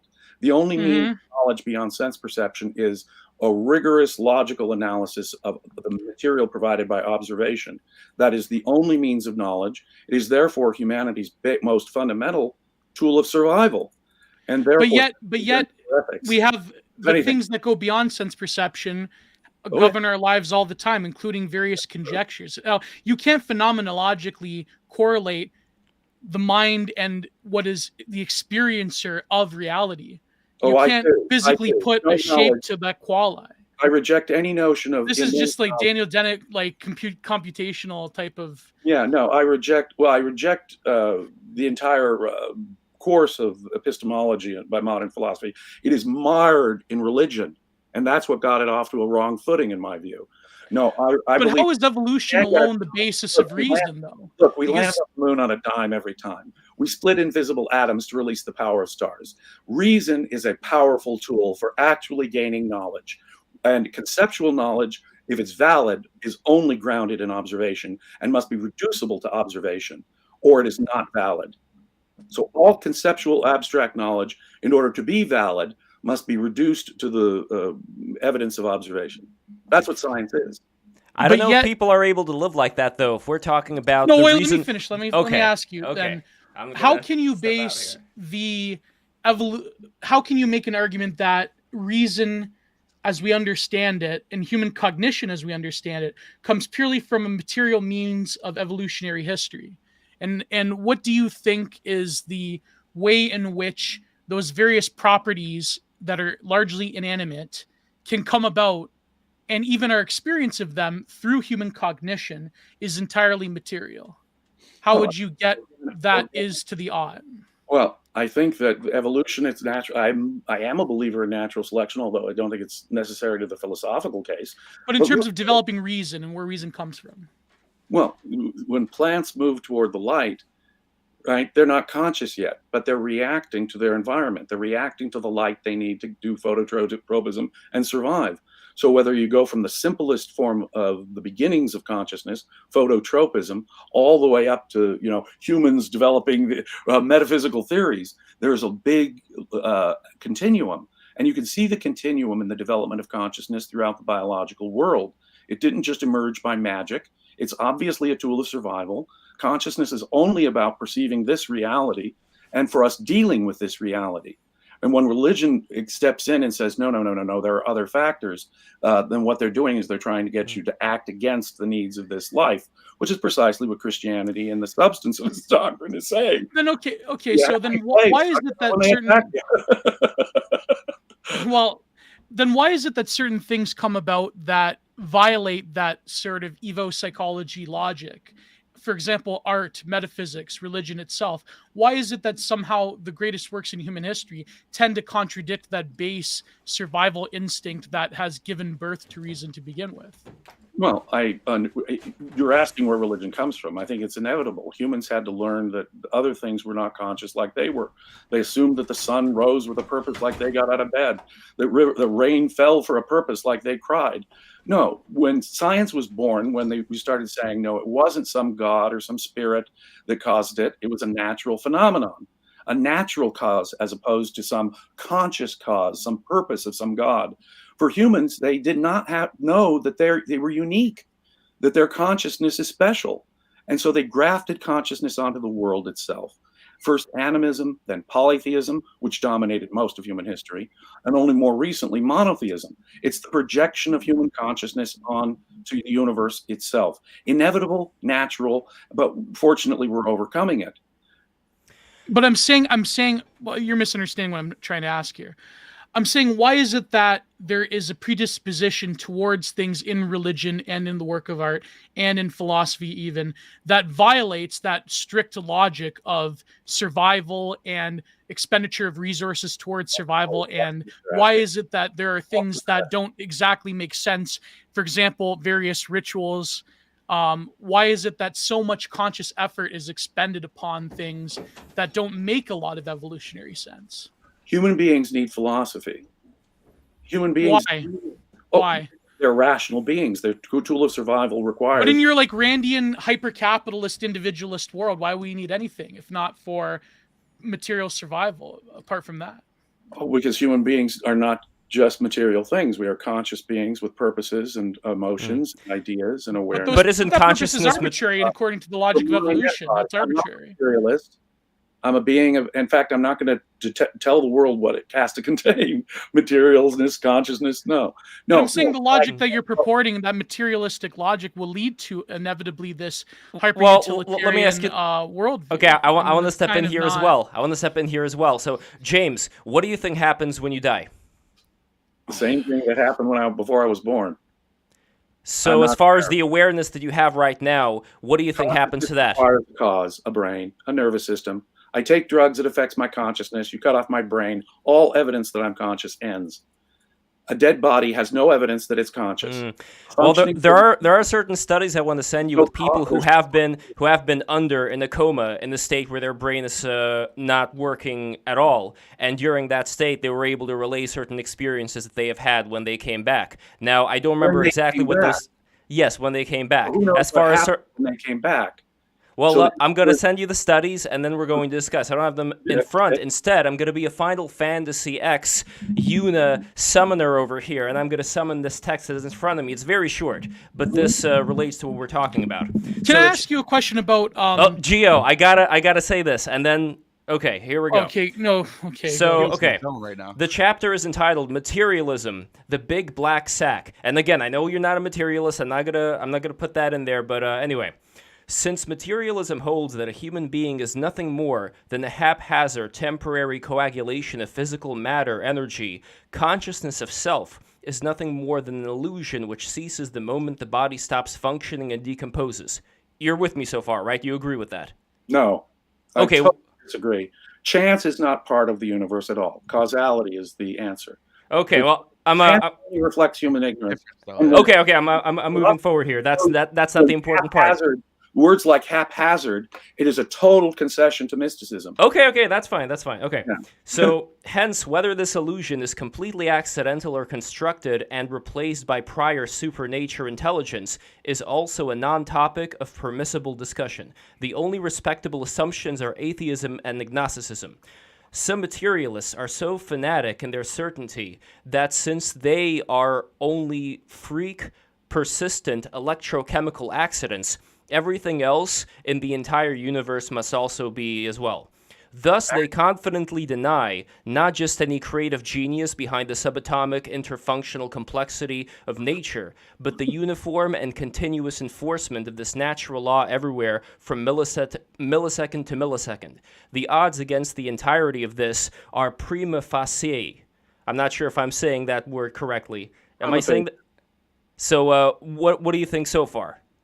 Utter nonsense. All right. I totally disagree with every premise in that assertion. It is not a question of chance, haphazard, anything. Science tells us the causality.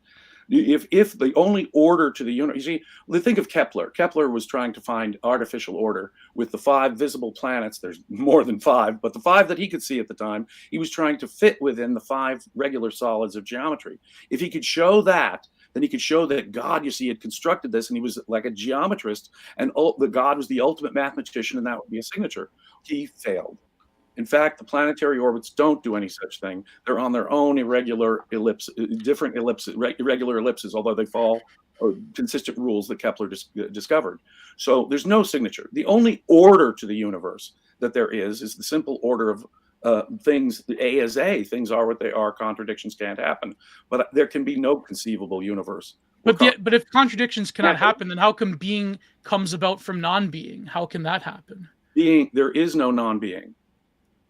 But there's non-being all the time. There's only in relation to being. I could say my pocket is empty. I burn this piece of paper. That paper is no more. Nothing is nothing. Nothing. Well, I'm not going to go down the rabbit hole of delusion. All right, so I will say one more thing in this text, and then I'm going to leave it. So here we go. Okay. So the odds against the entirety of this are prima facie impossible. So atheists handle this annoyance by refusing to discuss it. Questions as to why, if one's personal consciousness, if it's nothing more than a freak electrical collision in the brain, this illusion should continue with consistent memory for the individual's lifetime, and why prior to Dr. Harold Saxon Burr's 1972 discover of LF's conventional materialism had no way to explain the extraordinary organization, integration, and replacement of the human body's cellular and molecular structure. Materialists grappled with this crucial problem simply by ignoring such a freak accident, which occurs in every Okay, so there we go. That's pretty much what I wanted to say. No, there are no accidents. Nothing is by chance. Chance only reflects human ignorance. If I flip a coin and I say the odds are 50-50, the odds aren't 50-50. The forces of how I flipped it, the atmosphere, so forth, will determine which it is, heads or tails. I just don't know all those facts, and those facts are way beyond my ability to compute. But again, how do those laws of the universe become generated within a physical space? No, let me go back. Let me just finish what I was saying. Yeah. The odds are never 50-50. It's 100% certain whether it'll be heads or tails. Odds, chances, only reflect human ignorance. So here we're talking. But yet chance happens all the time. Here we're talking about the death part. Since I mentioned the death part earlier, because the strictly materialist world would necessitate that chance would have to be a reality. No. I mean. Well, here about the death, since we were talking about death, and as you said that everything it's going to be the same as when before you were born. So when we're talking, so the atheist has nothing but to anticipate when the electrical switch is turned off, the proverbial big black sack, or BBS, of extinction, of nothingness. The absence of any supernatural morality, including of posthumous reward punishment for incarnate behavior, makes sincere atheists that much more dangerous to others, as they are motivated only by sensual gratification. Now, I'm not saying you're in that category, James. You are not like jihadists want their 70 virgins who'll kill thousands of people on 9/11. Oh, you see how the supernatural makes them perfectly safe. Or the Christians who were torturing other Christians and burning Science them. made planes, religion puts it into buildings. Let's not forget about the James, as somebody from the USSR, let's not forget about the commies either, right? The communists, they got the high scores too. Out of all the religious persecutions, the most atheistic millenarian regimes have the highest body count throughout history. They don't do it in the name of atheism. They do it in some other name. So when Stalin was just deleting whole swaths of monks and getting rid of Orthodox priests, I guess he didn't really persecute religion. What kind of fucking bullshit is that, Austin? I said in the name of communism. It's not in the name of atheism. But communism has within it an explicitly atheistic and materialist assumption of the movement of history. But communists kill people because of atheism is not a worldview. It's just atheism is precisely a worldview. Because it constitutes every single factor of what constitutes a worldview. To be an atheist means you have just as much of an ideology and a belief as any religious person. They don't believe in one little thing. They disagree about politics, philosophy. Atheists disagree about everything. They tend to agree on a whole lot. There are atheists who are complete idealists. There are atheists who are so that is just wrong. There are Christians who also believe in abortion and they believe in some other heretical nonsense. That's not besides. No, well, the thing that interests me the most is that atheists disagree about everything. It's not a philosophy. No, sure. Beyond any of these, but yet they agree in their disbelief about. All right. God Beyond any of metaphysics. Beyond any of these books, I still look at the hard problem of consciousness, where we're talking. Yes. I just want to say that atheists can be just as monstrous as Christians have been, Absolutely. or jihadist Muslims have been. But you're saying that Christianity, or rather religion, is a unique evil upon the world as No. opposed to Well, I do communism or believe any irrationality. See, because I believe that the truth is life and death, getting it right. What can explain Christians burning and torturing women during the 16th century because they were slightly different kinds of Christians? Forcing Galileo to recant. Consider the religious wars during the 30 Years' War. They forced him to recant over theological issues. Not that there were many scholars even in the Christian world that believed in the heliocentric theory. May I just have a minute? Okay, go. If it is a question of religion and faith and feelings, then the one method we have for peaceful interaction, reason, persuasion, is set aside. Insofar as reason and persuasion is enshrined, rather than mystical faith, going by your emotions, because if people are going to disagree, if it's a matter of faith and emotions, there's only one way to solve it: clubs and violence. If, on the other hand, you're a devotee of reason, then you have a peaceful means, and in fact, you should exclude any violent means of deciding these things. Now, if someone like Marx comes along and says, no, dictatorship and violence are perfectly okay, because after all, polylogism is the thing, we can never really get the truth. It's really a form of mysticism. God is the state is God, said Trotsky. So communism is a form of atheistic irrationality. There's all kinds of irrationality out there. A commitment to reason commits you to peace. It is not necessarily. It is the history shows it is faith and force versus reason and freedom. The Attilas have their witch doctors, and they sort of need each other. Reason has produced some of the most inhuman acts of cruelty in human history, precisely because I said reason has produced some of the most inhuman acts of cruelty in human history, precisely because of their technocratic logic. Let me quote the end of Origins of Totalitarianism by Hannah Arendt. Hannah Arendt said, if it wasn't for the mass disenchantment in Europe, the Holocaust would have never happened. Yeah, because the precise atheistic logic of utilitarian instrumental reason. Like, I'm not a leftist, but let me break out some Horkheimer and Adorno here. I mean, a utilitarian is kind of a Christian. He combines hedonism with a Christian do it for others. The greatest happiness for the greatest number, the greatest pleasure for the greatest number. I reject that. Pleasure contradicts the fundamental belief of Christianity, though. That's to say that utilitarianism. That's about the utilitarian. That's wild. He is simply accepting an altruist premise that's a leftover of religion. Altruism is itself a premise of religion that says people have to sacrifice for each other, that utilitarianism builds in, that Marxism builds in. In fact, Christianity is the sort of moral basis of communism. The apostles held all their property in common. The poor was what it was all about. And so what, in effect, the socialists did was secularize Christianity and turn it into a politics. But then why did they, well, of course, they felt the need to counteract Christianity through the sort of great 20th century disenchanters, whether it be Nietzsche, Freud, and Marx.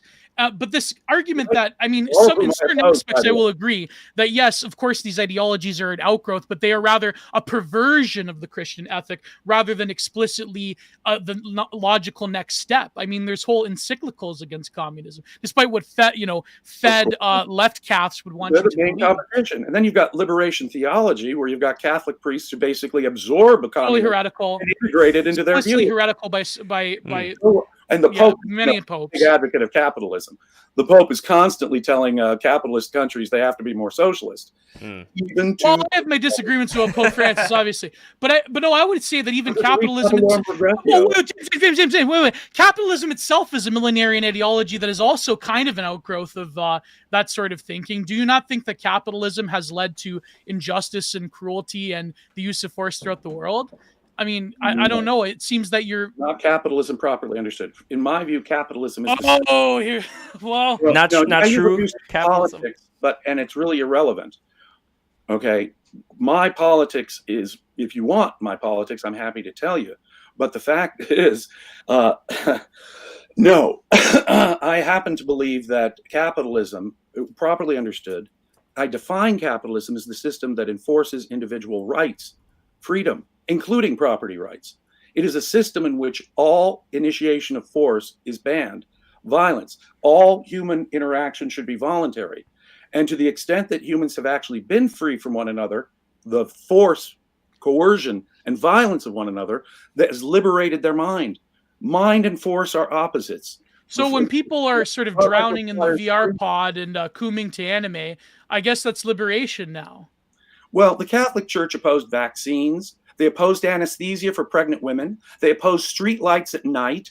They opposed every progress in science. Of course, now they oppose birth control. Well, then why is it that Christianity, that the Catholic Church has preserved scientific knowledge throughout the centuries? You don't belong. This narrative is simply false. It's not about enjoying your life here on earth. You belong to. You have to enact God's purpose as the Catholic Church. So birth control. You think sex is for your pleasure? You think sex is for happiness on earth, or to be a responsible parent? No, no, no. You have to have just as many babies as your sex urge requires, as the Catholic Church, because we can't interfere with God's plan, so you can't take birth control. That is anti-life, just like Jesus was anti this life. And how is that anti-life? That seems to promote life. That's the promulgation of life. Vaccines are anti-life. No, I'm saying you're saying about birth control. Birth control. Well, how is it that a lot of medical discoveries are actually talk to the from Catholic priests? Talk to the unwanted babies who are put into dumpsters. Talk to the women who are because we live in a very perverse and evil society that has gotten rid of the Christian ethic that it was based upon. It is anti-life to say you can't control your own reproduction if we have the means to. Well, hold on. Let's dissect this for a moment. Hold on. Everybody, hold on. If you truly believe life please. begins in conception, why would you not want to limit abortion? Hold on. Or other means I want to touch on what was talked about here. Do you want to live in a world in which we view life as fundamentally arbitrary, to where we can just have a sort of dispenser role upon life and death? That seems kind of, I don't know, crazy to me. But maybe I'm just evil, woman-hating fascist. No. Hold on. Guys, hold on. I got to speak here. Number one, I want to touch on what... Gio, I'm trying to get this under control. How is freedom an inherent good? I'm trying to get this under control. What is the basis? If there's truly no morality on a metaphysical basis, how is freedom an inherent good? Please. More freedom. I don't know. More freedom. It's just... Hold on. Before we get to the operation of reason. Yes, but is it necessary that freedom is required to operate reason? Prosperity. Let him go. Okay. No, here's what I wanted to say regarding the birth control. So Gio's comment had to do with Christian societies making sure that babies would not have ended up in the dumpster, and now we're living in a secular society which would permit that more. I just want to make sure, Gio, would that be your consensus? Yes, 100%. As in reality, babies, Christian moral world has been lessened. We live in horrors, man-made horrors beyond our wildest dreams. Things happen beyond our control, and babies will be unwanted, and that will affect the way they're raised.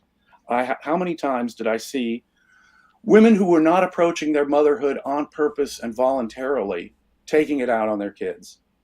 Now, if it is a choice and control within the control of the parents, they will want the children. The children will be better cared for. They will have only the number of children they can economically afford, etc., etc.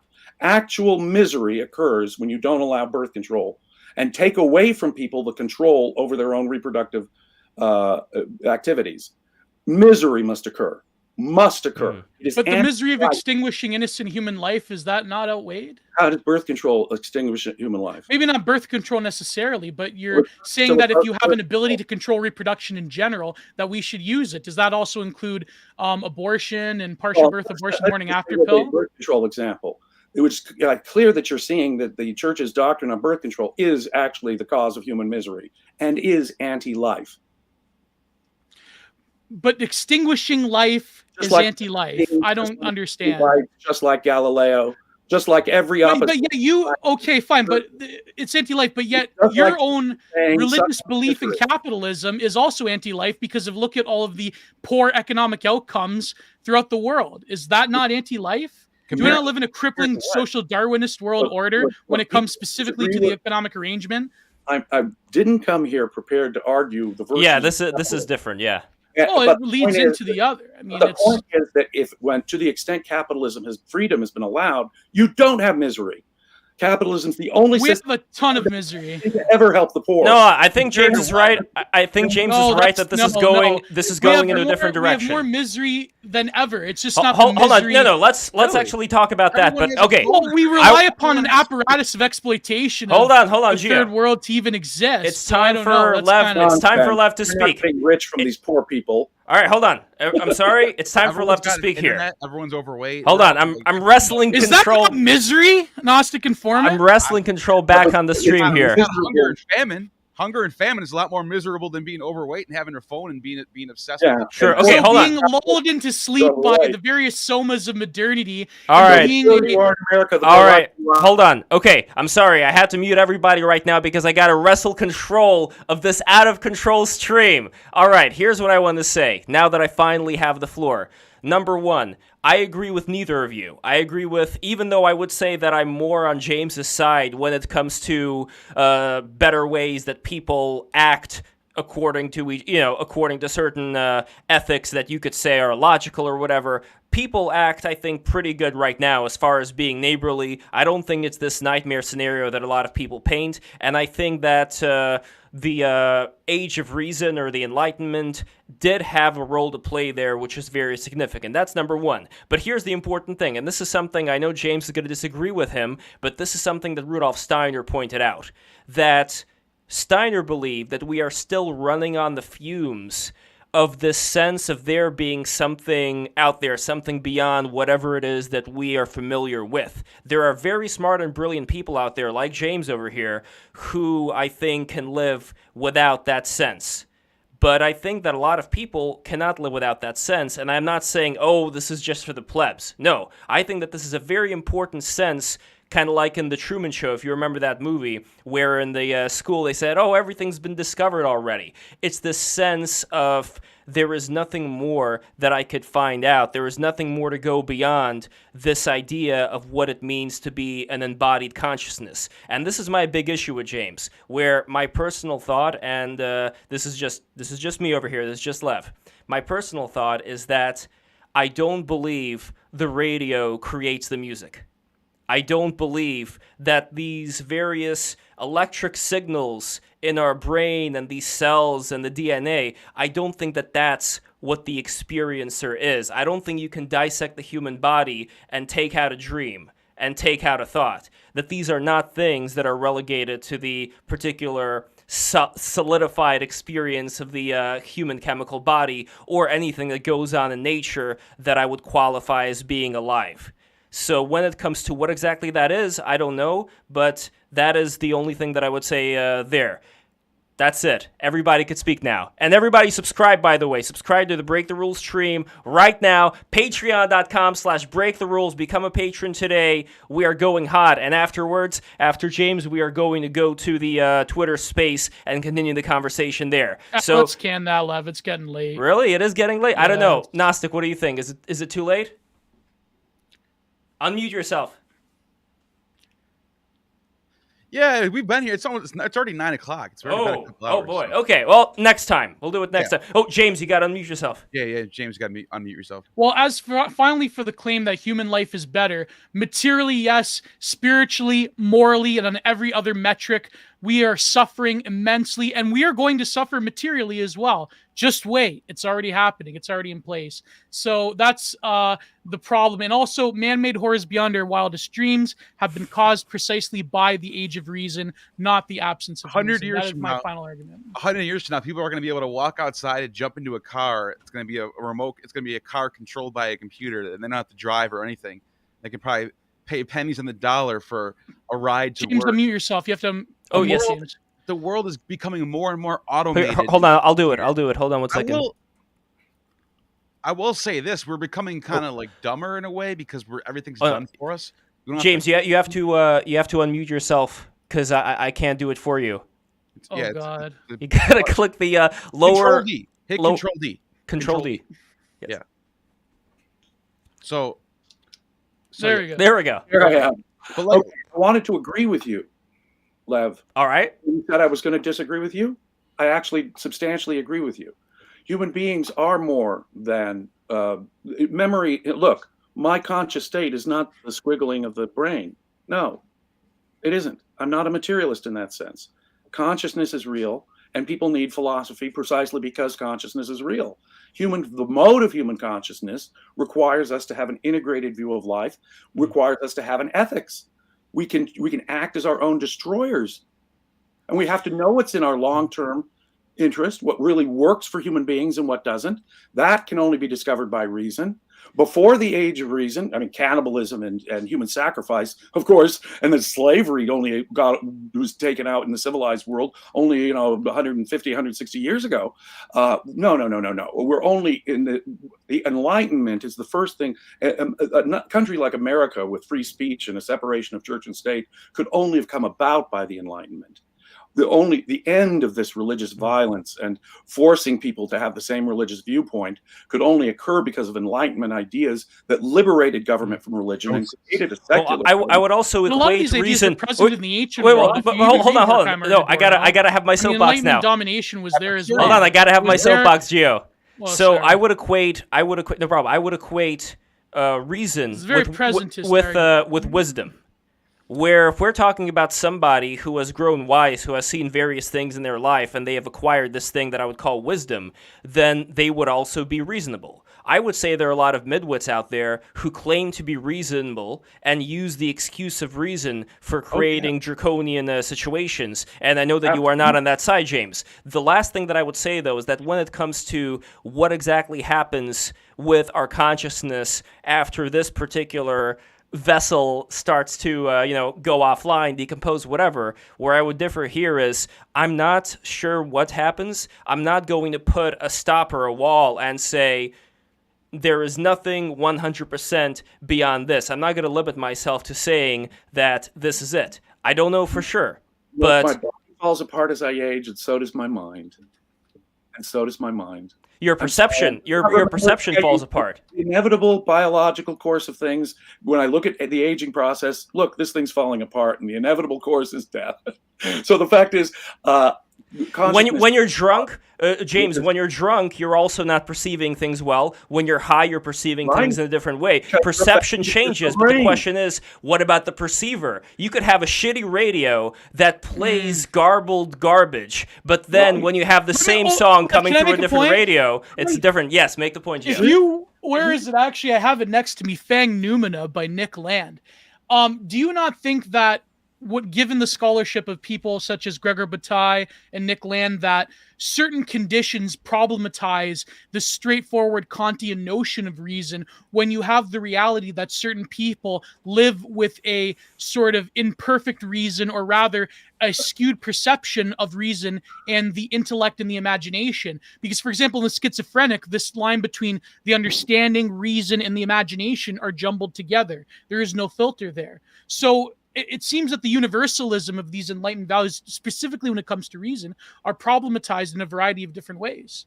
I think Kant was trying to defend a religious worldview. I think his view of reason is utterly repugnant. He was, in the name of reason, he destroyed reason, in my view. Philosophy since Kant has been going in a mystical direction.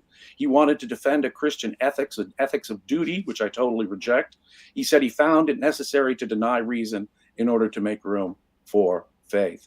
And then he proceeded to construct an intrinsicist code of ethics, in effect, based on nothing like the needs of this earth. He was a deontologist who separated ethics from consequences altogether. So he's another one of these he's called an Enlightenment philosopher, but he's one of these Christian-influenced people who set philosophy on an anti-reason course. So you mentioned Kant. I reject Kant as just about the worst philosopher in human history. Well, you would hate De Maistre, my God. And you would hate a certain robot with the word Kant in it, if you know what I'm talking about, Gio. But we got to get to super chats, by the way. So I also reject Kantianism from a more any final thoughts before super chats, James? Any final thoughts before? Okay, so here we go. Here's super chat. It was sort of a free-form conversation. Super chat time. Fun, but. No, this was a lot of fun. I really enjoyed it. So here we go. Dharma Defender, $5. This fucking guy.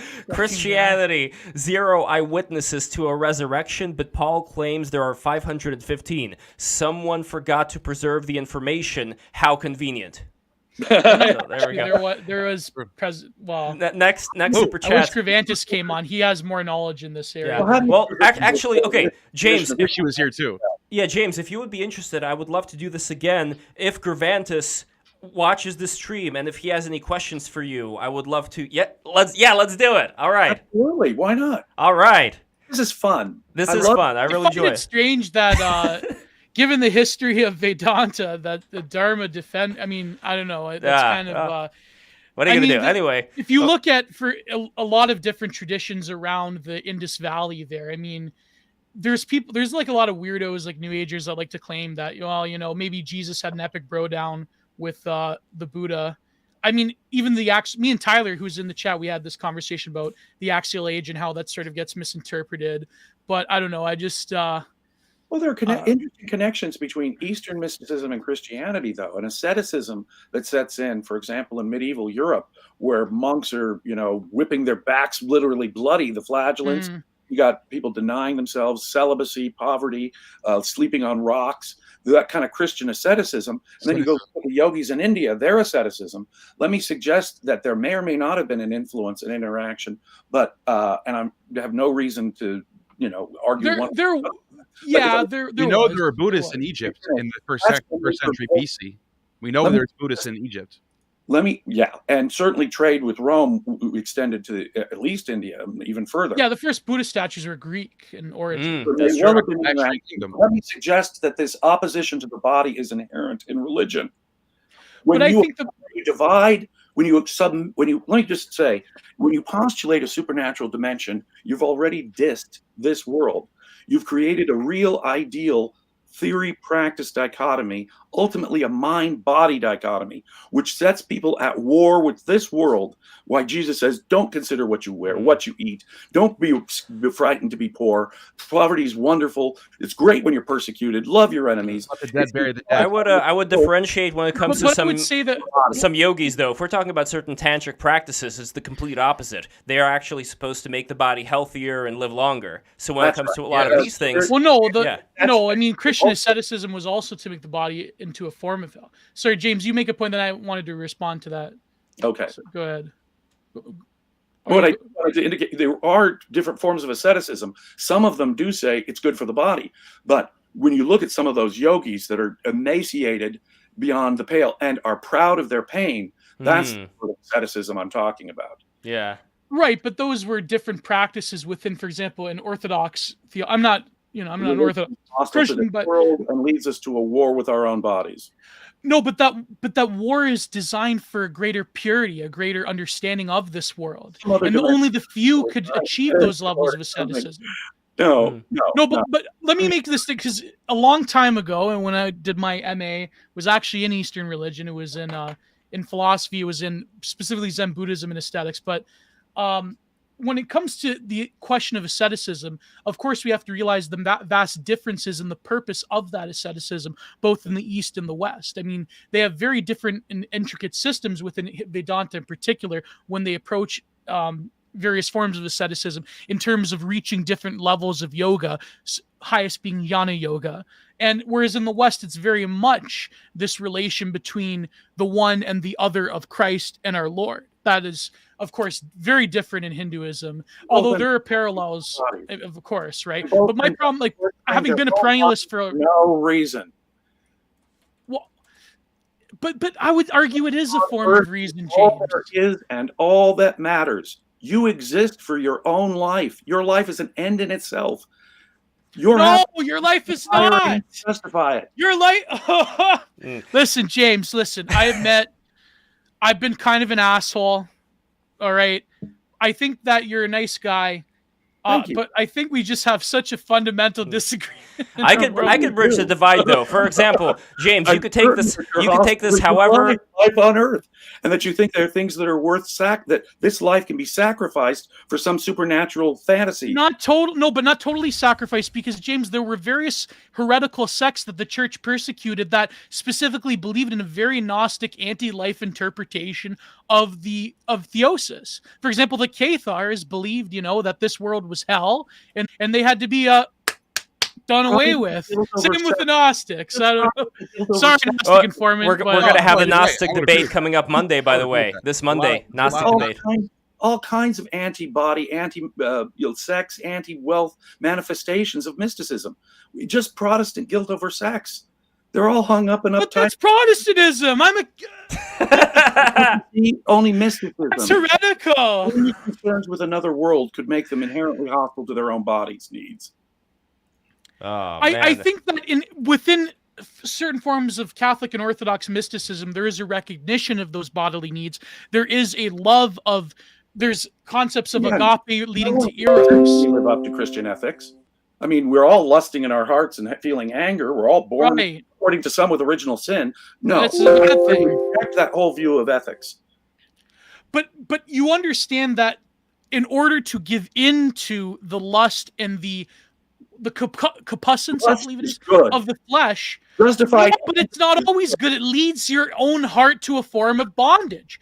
Have you, James? Have you ever read E. Michael Jones? By the way, what? Yeah. Have you read E. Michael Jones? That would be an interesting debate. Do you know about E. Michael Jones' Libido Dominandi? I've heard of it, but I've not read it. I think you'd like this book because it explains from St. Paul onwards that this form of concupiscence is a form of bondage and slavery upon the human soul, and that liberation can only come about through one's inner regulation. Because what you're saying is that we have to reject the pre-Socratics, the Cynics, and all other sort of schools that preach a form of abstinence. False alternative. That's a bizarre false alternative. It's not being totally hedonistic and giving in and being bound to my lust. Okay, maybe I'm repressed about sex and thinking lust is itself a sin. No, sex must be approached rationally, honestly, in a principled fashion if you're going to get the most of it.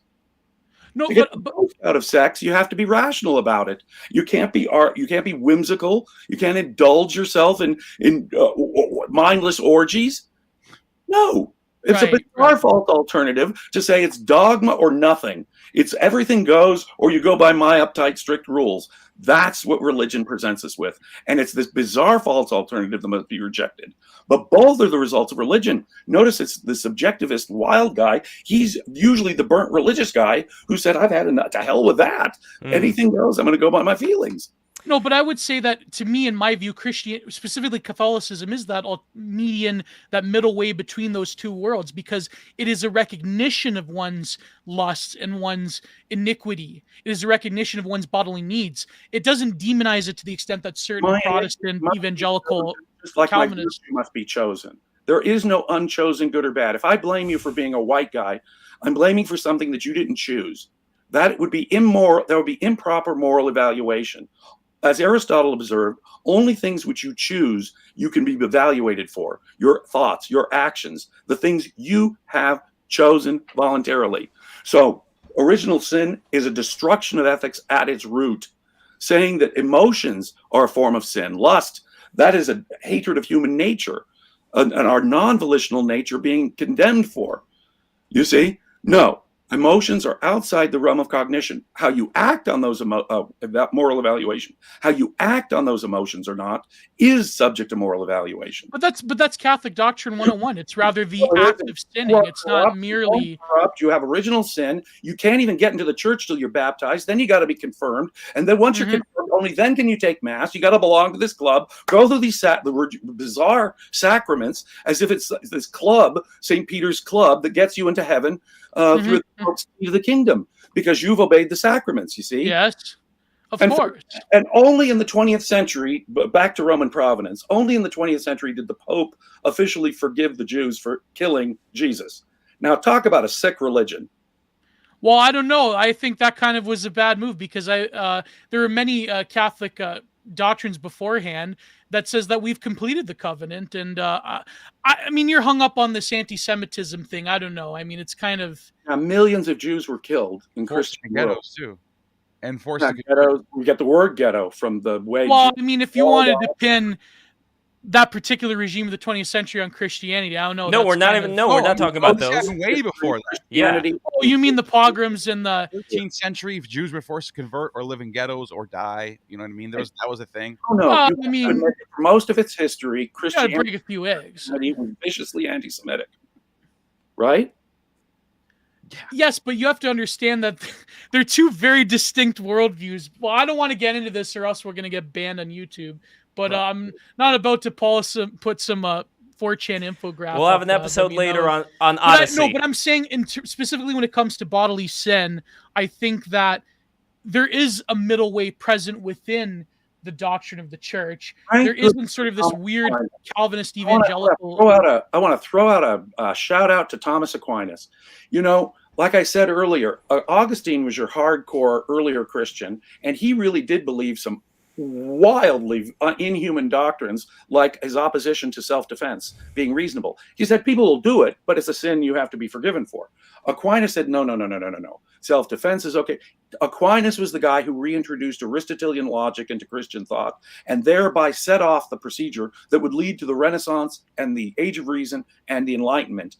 He got the camel's nose under the tent, and it was Greek logic, observational science of Aristotle, that started to undermine Christianity. So Thomas Aquinas' attempt to prove God with logic, you know, his 5 proofs for the existence of God, was actually a step in the right direction. We obviously, people like Hume and philosophers since shattered those arguments. They are not good arguments for the existence of God. But the very attempt to prove it with Aristotelian logic and observation inserted reason into the Christian mix. And Catholicism does have a glorious intellectual tradition dating from the scholastics and Thomas Aquinas, one that I very much admire, as much as I disagree with, because they were great Aristotelians, trying to find an Aristotelian middle way. Mm-hmm. Yes, I think a lot of Catholic doctrine is better than some of the more extreme versions of Christianity, precisely because it is much more grounded in an earthly, Thomistic, Aristotelian way. Well, Aristotle also believed that there are naturally enslaved souls, that there are just there's a caste order in life. I mean, there's certain people, you know, anyways. To reject his argument for natural slavery, the natural rights people took that over and reversed it and turned it into natural right. Yeah, slavery. So Locke's version of Aristotelianism was natural rights against slavery, and fortunately, that was the rational idea that won the day. But it is that sort of natural. Well, let's go to the other super chats here. We still have a bit of more super chats to go. Oh, I don't know. I think if you look at certain people nowadays, I think maybe he was right about that. But super chat time. Problem. Okay. Oh, and while I have the soapbox, everybody who's watching this, if you guys are enjoying this stream, subscribe to BreakTheRules.tv. Click that subscribe button. Smash the subscribe button. Smash the like button. Share this with all your friends. Listen, if you have Christian friends out there who have a bone to pick with whatever James is talking about, come on this show. We're gonna settle it, mano a mano. Oh, and one final thing that I would say, and James, you could interpret this however you want. You could say, you know, whatever. I could have a middle ground here by saying what all the BTR regulars already know. I do meditation. I see a white light. Some stuff moves on in my spine, and I'm also able to generate sometimes, not all the time, sometimes a 3-dimensional white DNA helix around which starts spinning all these beautiful, you can see it on the screen right now probably, all these beautiful blue and purple lights. And it's this structure, it's structure that I can turn around in 3D space. And while I'm turning it around, I could zoom in, zoom out like it's a 3-dimensional program. And while I'm doing it, this area over here that, as you know, a lot of Hindus purport to be the so-called third eye, starts to vibrate, starts to gyrate like a little motor. So the reason why I'm saying this, James, is I don't know if you've met people who had this particular skill or inclination or whatever you want to call it, but I'm just throwing it out there to possibly inspire you to look to further things out there. I meditate. Nice. And what I'm doing is I'm trying to focus my mind and clear out the noise, the cognitive, all that other noise background, trying to clear and focus my mind. I'm not levitating. I'm not performing miracles, of course, but I am doing something within my own consciousness. And the fact that you can produce that image in your own mind, for example, or feel certain areas of your... And rotate it and zoom it in, zoom it out. Right. That doesn't present a problem to me in any way. But to me, it just goes to show me that there are more things out there as far as what is capable of being achieved by the human mind that we're aware of. And I'm not going to put a limitation on anything when I'm going to say, like, the only limitation that I put is the causal one. Consciousness, like every other activity, needs a causal explanation.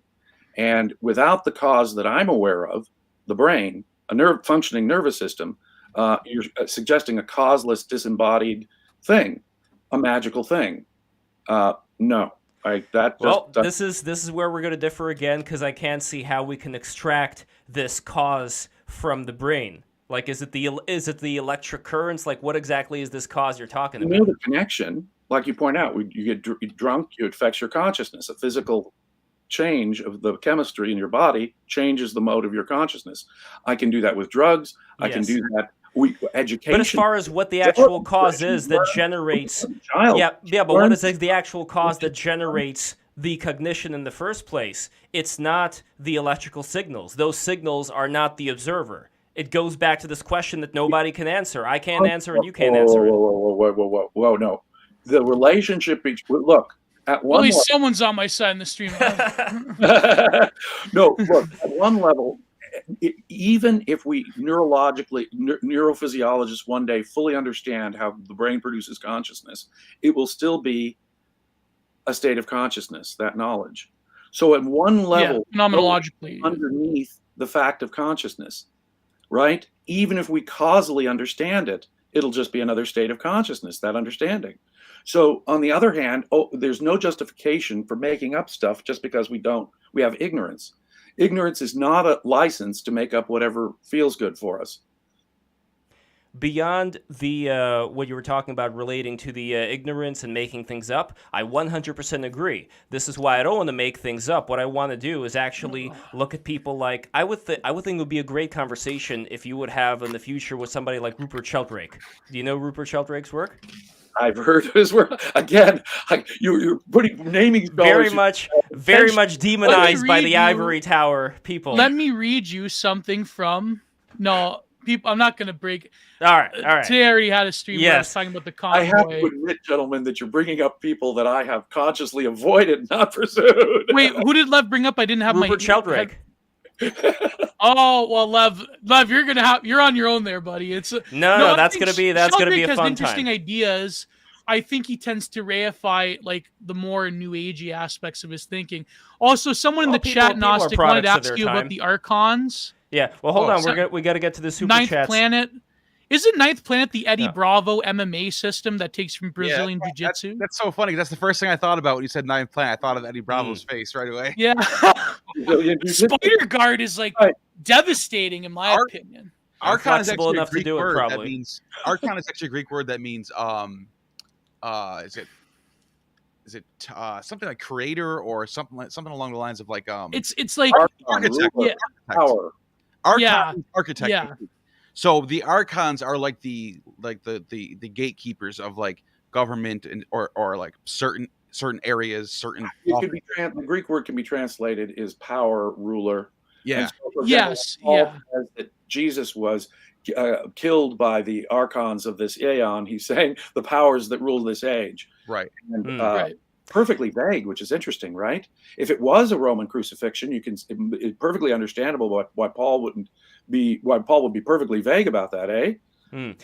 By the way, all that I would propose regarding Sheldrake is, number one, I would love to get the two of you together. The fact that you were avoiding Sheldrake for some reason or another means it's absolutely vital for the two of you to get together. Absolutely vital. So I tend to agree with you there. And one of the things that Sheldrake was talking about is that when he was giving people certain examples of, hey, look at this research that we did that would prove this or that, they didn't even accept it because it would go against their worldview, and that's a real danger. So I hope that we could all be open-minded enough to look at everything and to see what exactly is going on there. Can I ask you one more thing, James? Sure. Now that we're in a better and then super chats. Yes. Yeah, we have to get to that. So just a bit left. That would be interesting because James versus Rupert Sheldrake. That would be wow. I wouldn't even have to talk for that one.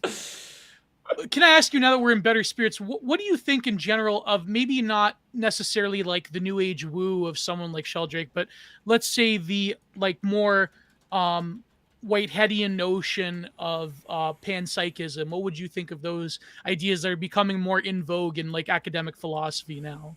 No, I am a methodological individualist. So Oh, yeah. so you think that's all basically within our own individual human cognition?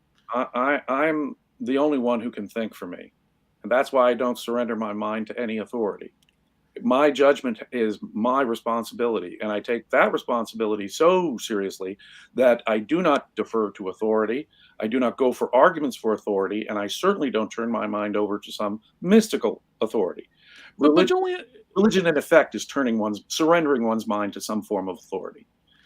doesn't everyone, in some ways, it's the natural predisposition of just living on this earth that we go towards some form of authority or another, even an authority within ourselves? Do you not think that authority, why isn't authority inherently an evil? Myself, yeah. That is to say, first of all, I regard reality as an absolute, and reason is my only means of accessing it. And given those, if you can demonstrate to me another means that actually gets me in contact with reality, like reason, but reason is, to my knowledge, the only way of knowing. And it's my only way of knowing, and it's a faculty of the individual. Each of us must judge the truth for him or herself. Well, like, for example, and I know that there is this big debate throughout the centuries, in orthodoxy in particular, with when it comes to the nature of reason or logos and imagination. A lot of people would say that imagination would lead you towards, what is that word, Lev? I keep forgetting it. Prelast, spiritual delusion. Prelest. Yeah. I can speak in the Russian accent because I am from Russia. I'm from St. Petersburg. Yeah. But I think that there, in my opinion, I know this sounds kind of new agey, but I do think that there are other forms of knowing, and maybe just because I'm an artist myself, that I think that there are some things that are precluded from reason, or rather reason cannot easily grasp within a closed system. But I wonder if, to leave you maybe with something to think about, let me go to Zhuangzi, who had this parallel in his analytics, where he says that is a butter, say Juan, he said the character John Cho, oh, how I'm butchering it, Don Cho dreams of a butterfly flapping in the jungle. But is Don Cho dreaming of the butterfly, or is the butterfly dreaming of Don Cho flapping or sleeping? Sorry. What do you think, James? Only Don knows. Now, if Don reports to me that he was having a dream, I have no reason to doubt Don. If he tells me about his dream, because I know dreams are a common phenomenon. Of course, Don could be lying to me, but only Don knows if he had a dream about a butterfly and it was Don's dream. The real thing to see Lev, is we need to get a Taoist on is here if, immediately. is if Don and if Don sees this butterfly in the dream and exchanges email addresses with the butterfly, and then no, seriously, and then goes to the computer, types that email in, and he's able to have a conversation with the person who's living in, I don't know, India or something. That would be something. If we see that, then I think that would open a whole real can of worms. And the only reason why I'm mentioning this, James, is I think that human beings have a certain habituation to them. We get into certain habits and we act like that. And I think that there's a lot of things that we're capable of where the whole you use it or you lose it approach comes in, which is why, again, I think either these things that I'm talking about, they've been not so much discredited as ignored. So that's why I'm saying we got to keep open minds. And if somebody presents something, let's take a look at as best as we can. Oh, I think I have a... Hold on. Somebody's at the... I wanted... Well, I don't know. Lev actually was from Manhattan, not Brighton Beach, but that's kind of... I mean, I know it's funny. Okay, well, let's go to... One of the only Russians who has avoided Brighton Beach in New York City. No. I was living around the Brighton Beach area. Yeah. Oh, like shit, that's right. Around Sheepshead Bay. I forgot. So, yeah, you got that right. God. Okay, so here is Did the... Did someone try to sell you Uzis out of a trunk, Lev? Oh, God. So here is the next super chat. Let me just get this... Let me get the super chat. I lived in Brooklyn. I got all kinds of offers.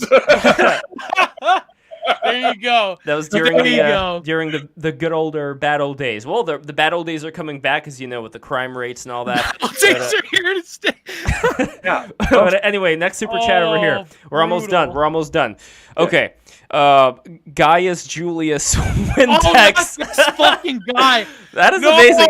That was an amazing name, by the way. Wait, Well, wait, hey, listen. wait, He's been trolling me in the chat. At least we got your money, before sucker. him, That's before it. him, No, before I'm him. kidding, I'm kidding, Hold on, I'm before kidding. him, we also have RG who donated $2.99, I and then we appreciate have all of our donations. and then I have appreciate a all of name them. which I don't know. It's like made out of symbols, like Tapa or something. $5, who says, "Please stop talking over each other. That's why I have the mute button, and I'm going to use it next time." More. Okay. Next we have Gaius Julius Windex $4.99. Valliant crushed him. Valiant crushed him. All right, Oh my and next God. one, I hope this guy, I hope YW is like we were talking about people predicting things. I hope this guy is a predictor. Donated $2 says, and Gnostic Informant, listen to this. We need Tovia Singer here. Oh, that'd be a good one. Rabbi Singer is, I'm not Jewish. I reject all religion, but Rabbi Singer is great at pointing out how anti-Jewish Christianity really is. And Of course he would. Good reply to Luke. Of Well, course. Come on, No, but it's not. It's kind of invested interest. No, there. it's not I even don't that. It know. was What is Gio. horrific Gio, you for told me. Torah, for example. Gio, you told me so- to. Oh, sorry. Yeah. You told me to remind you, and I just forgot until this very moment, since we mentioned this, the Hebrew that Gnostic Informant was looking up, the passages. I don't want to dwell too much, but yeah. is there anything you could say about this, Neil? Well, you know, This is a spicy super chat that just came in. But Gnostic, go ahead. so I, if you don't know, I did a video with Rabbi Tobias Singer like 2 weeks ago. It's already got like 40,000 views, and we went in on the certain parts of the Old Testament that got translated into Greek, which is the Septuagint, which is the basis for most of the Catholic Bibles, including the Catholic Church, including the Jerome's Bible and all that. Whatever. Long story short, they changed a lot of the stuff to fit a more Christian narrative. I'll give you a prime example. Psalm 20 talks about they pierced my hands and feet. When you read that, you're like, whoa, that's Whoa. prophecy for Jesus.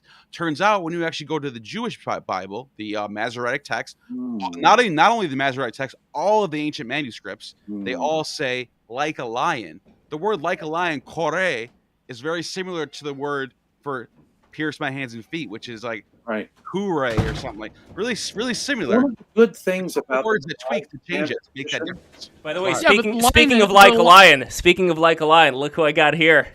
a real lion. A real lion, yeah. Well, yeah, but I mean, the Lion of Christ is also a powerful symbolic image for Christ himself.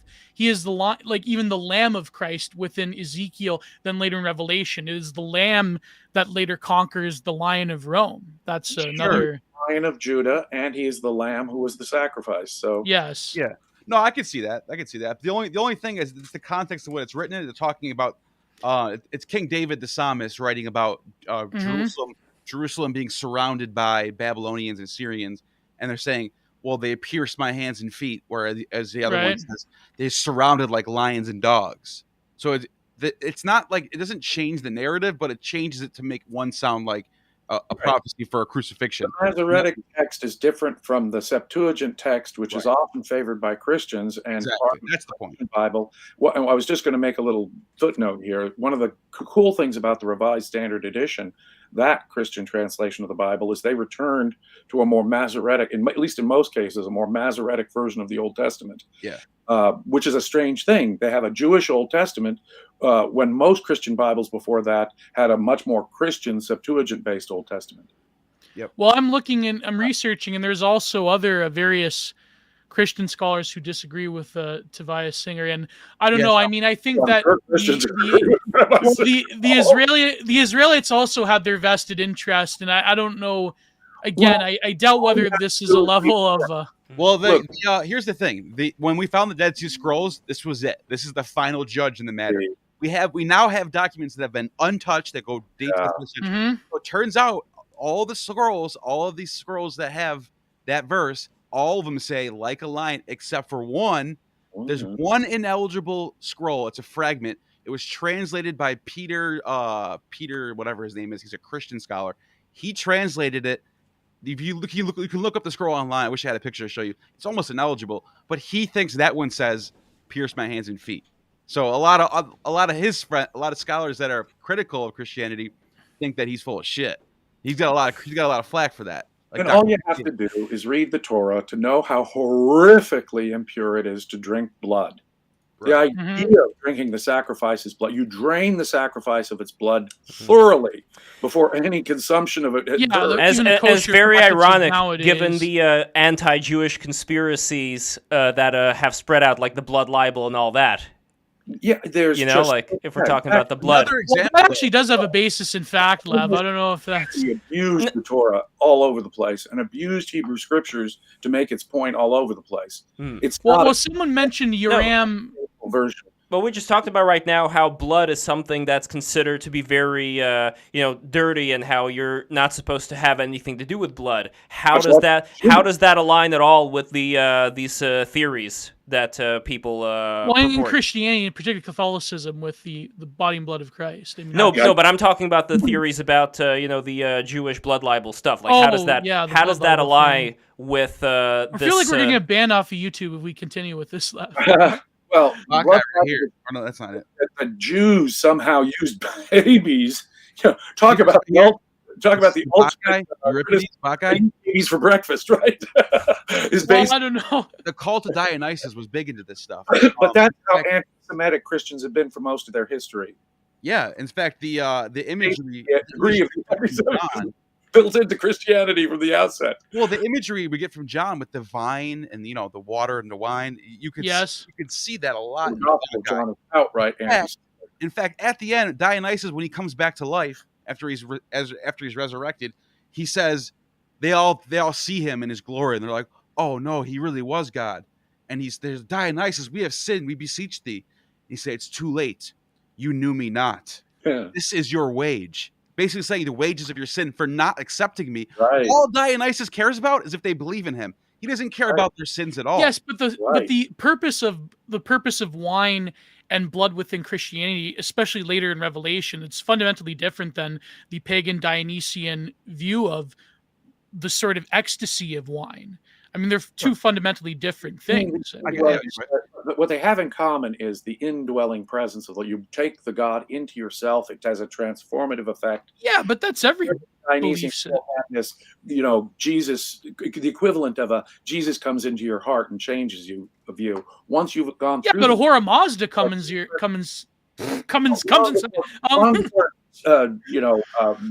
Christian rebirth, right?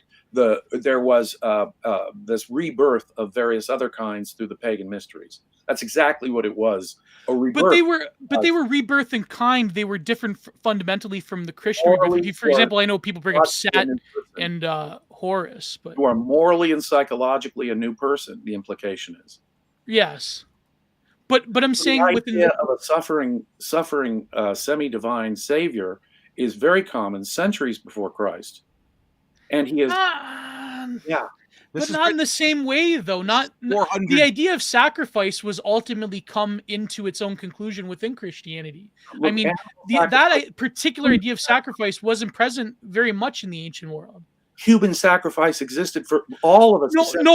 Yes, human sacrifice, but that was very much a ritual around engaged in human sacrifice, and then they abandoned it for just animal sacrifice, and we're still propitiating the gods to keep them on our side. In fact, we're still appeasing the gods with animal sacrifice. But the difference is the Son of God becomes mortal and sacrifices himself. The sacrifice of Christ is different than obviously the notion of sacrifice in the ancient world. Even scholars such as Thomas Carlyle point out the difference within a pagan understanding of sacrifice and a Christian. We're still too fucking late. We're still going over. Yes. All right, let's get. Sacrifices to appease God. What about Ishtar descending into for 3 days on Easter? On the spring equinox, she descends into hell for 3 days, comes back up and saves the world. And then the Eleusinian mysteries in Italy, you have Persephone, Demeter, same concept. She goes down to the underworld and meets Hades, makes a deal with them, and it's all different. Yeah, the mirror thing. Yeah.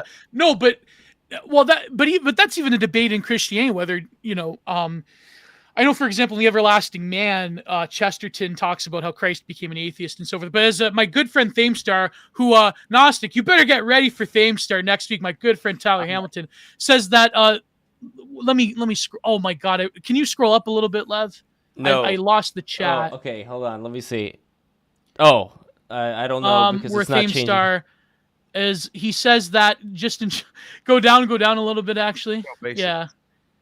Dying and rising God isn't used as a category in understanding these things in the pagan world.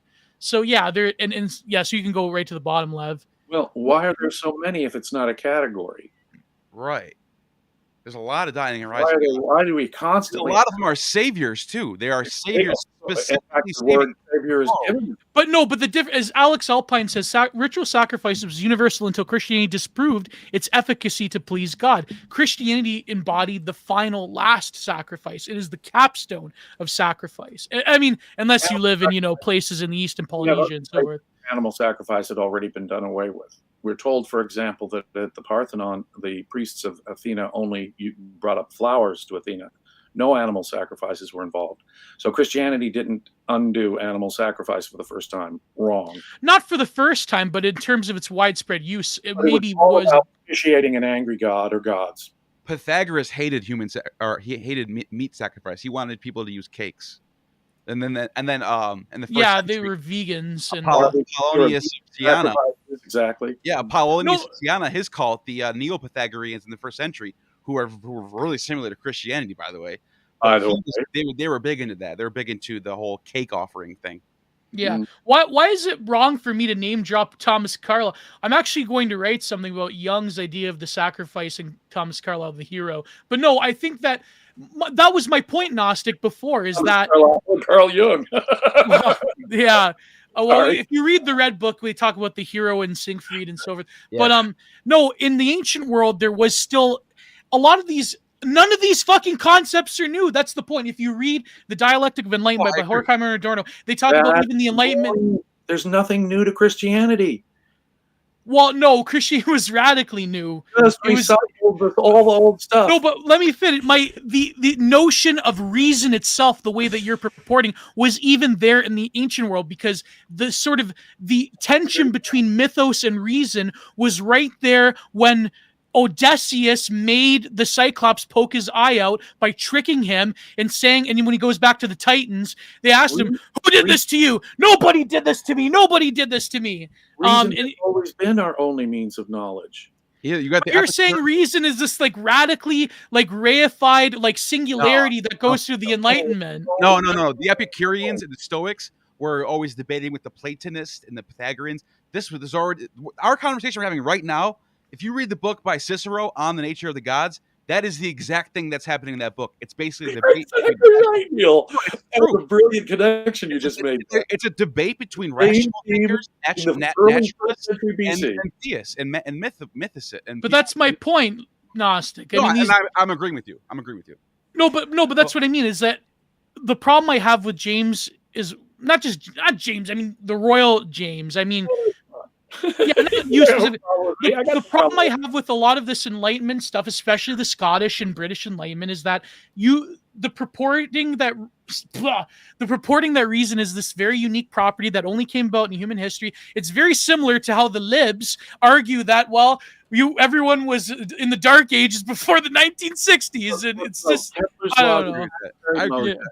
Descartes' analytic geometry, Newton's laws of mechanics, Darwin's theory of natural selection, Pasteur's discovery of microbiology being behind diseases, Mendel's discovery of genetics.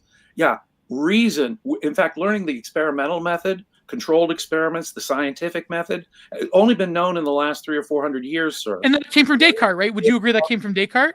It is an effective means of knowing. It is a powerful means of knowing. It cures diseases and puts us on the moon. Faith does not. Never could have. Faith does put us on the moon, by the way, but that's a different. Not until we discovered. Descartes launched all of those scientific discoveries, but you know where Descartes got his notion of reason? From an angel that told him to think of things in terms of number and measure when he was a soldier for the Habsburg army. He was visited by an angel. Descartes, he claimed that he was visited by an angel that told him in his dreams that he had to view reality through number and measure when he was this bugle soldier for the Habsburg army. So all of modern reason comes about from an angel. No one would see the reason why he invented analytics. That's an epic Reddit Hold on, right hold on, let James talk. James, go ahead. Motive is irrelevant. The motive is not. James, would you not say that there's, but that would imply that there was a divine providence in order for humanity to fully come into their logos, their use of reason, through an angel sending Descartes that message. This sounds crazy. I know. I think it's possible that Descartes could have been saying that to get people who are fundamentalist type thinkers who think and only in terms of I needed to be divinely inspired for it to be real. He could have been doing that. Descartes wrote in a boiler in his pajamas. All Descartes said is, I was visited by an angel and he gave me this. No one would care.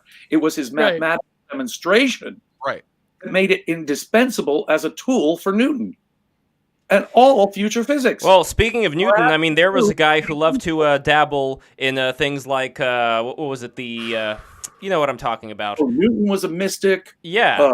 Yes. No. In fact, there's no question. Alchemy.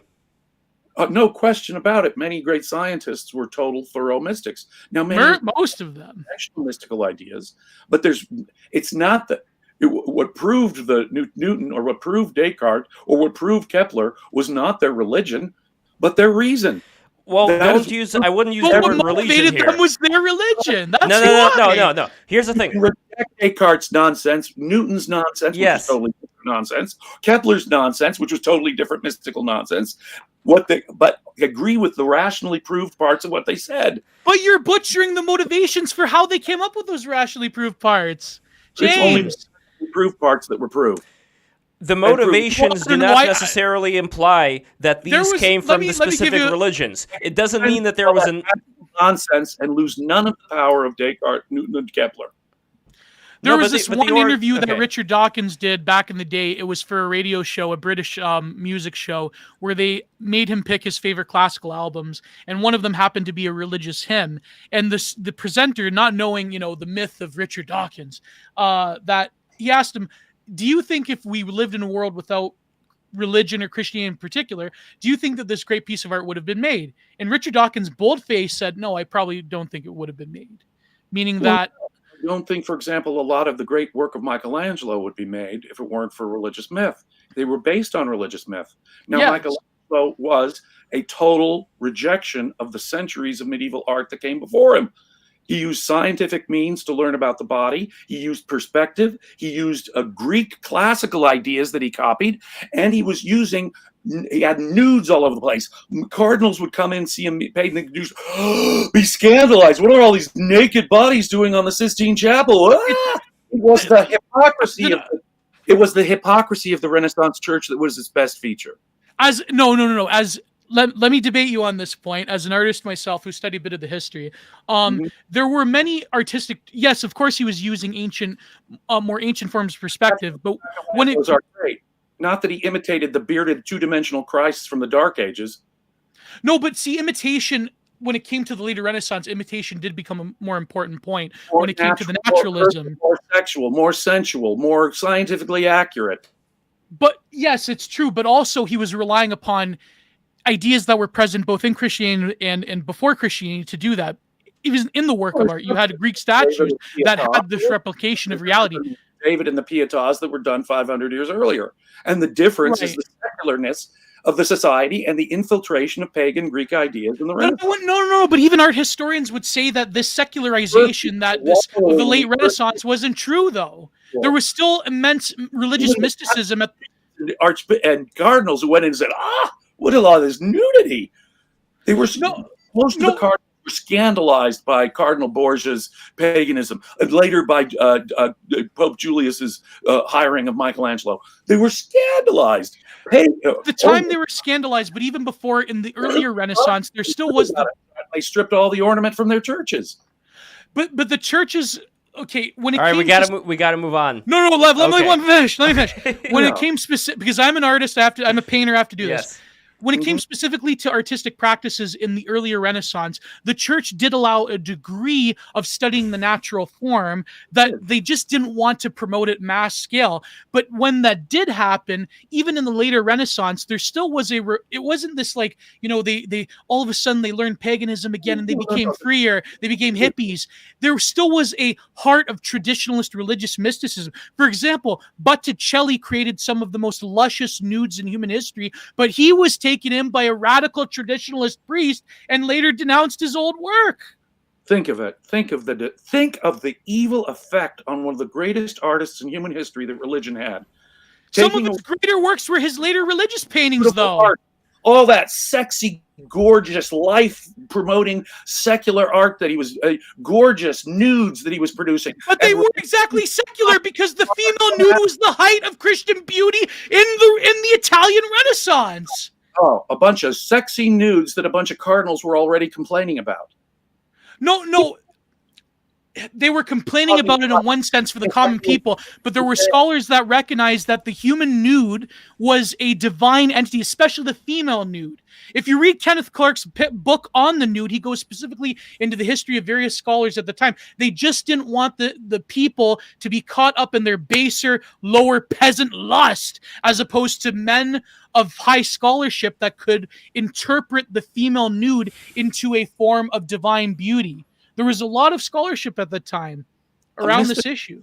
With the supernatural dimension over this world was in slow retreat from the Renaissance forward, thank goodness. And everything about the modern world that makes it great was the product of rejecting some previous religious notion. No. The divine right of kings. Some of Botticelli's greatest works were his later religious paintings, though, objectively.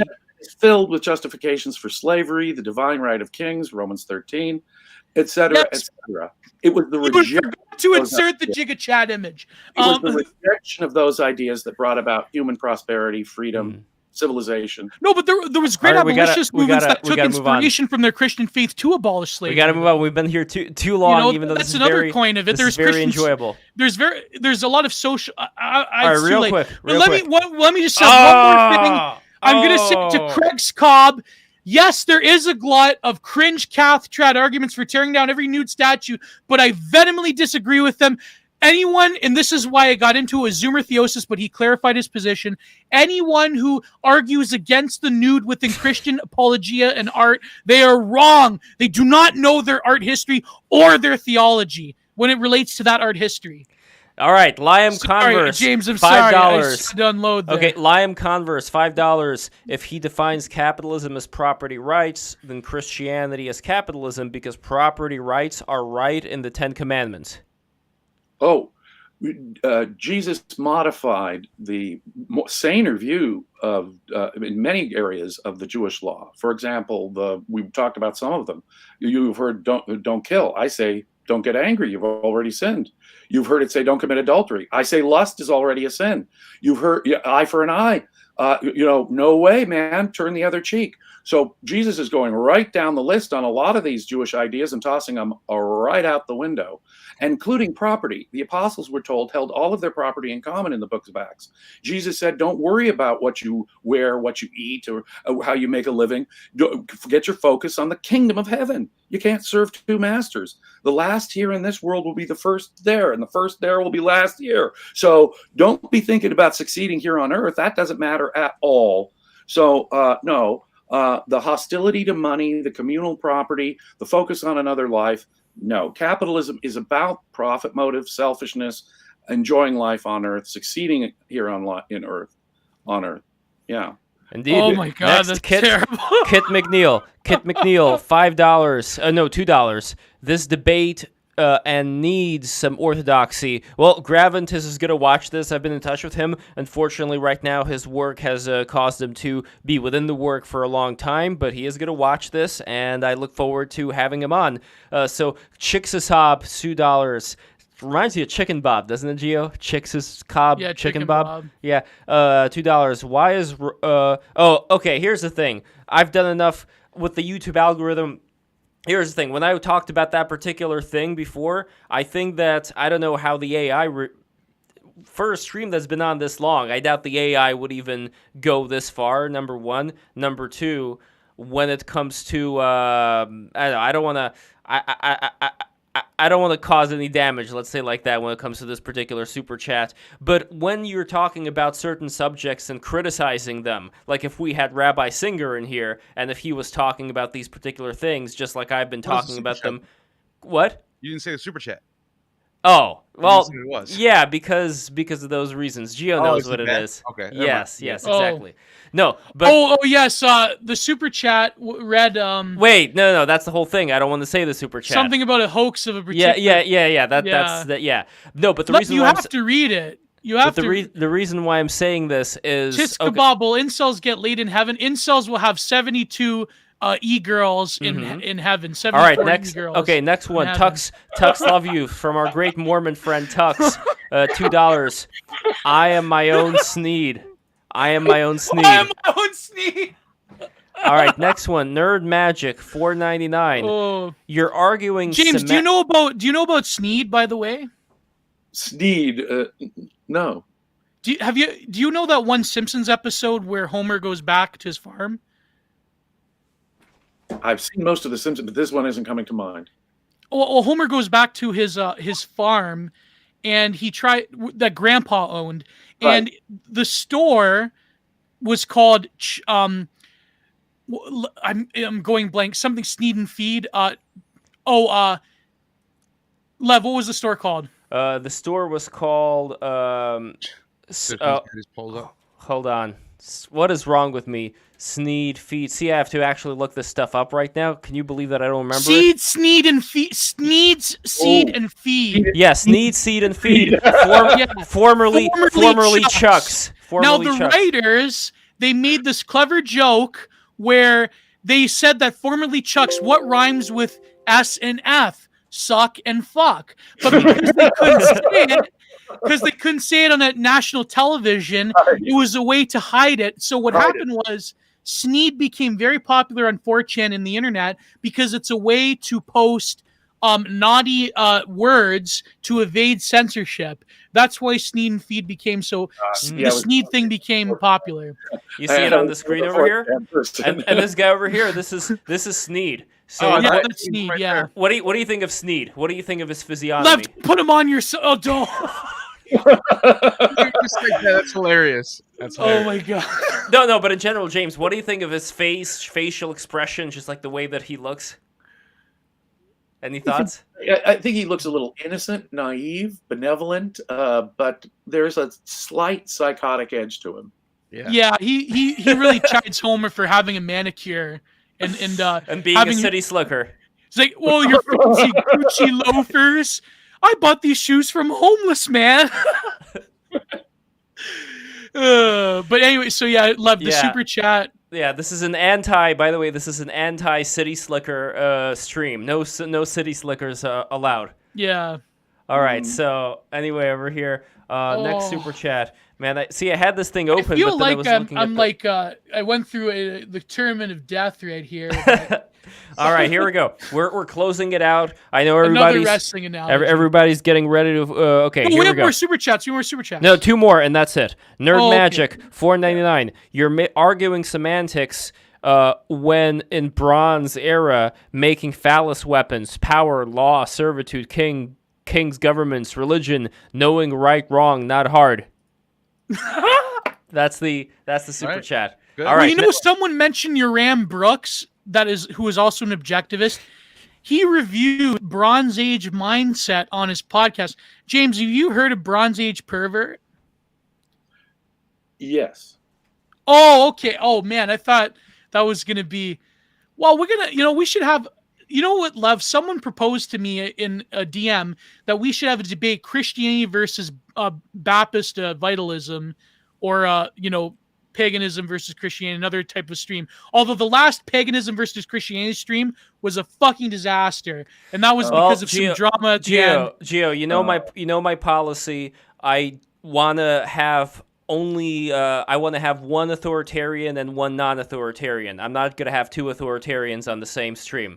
That's my policy. Well, Lev, that's just because you're cocked by the Longhouse mother, Lev. Of never mind. You're cocked by the Schlonghouse father. That's all I'm going to say. Oh.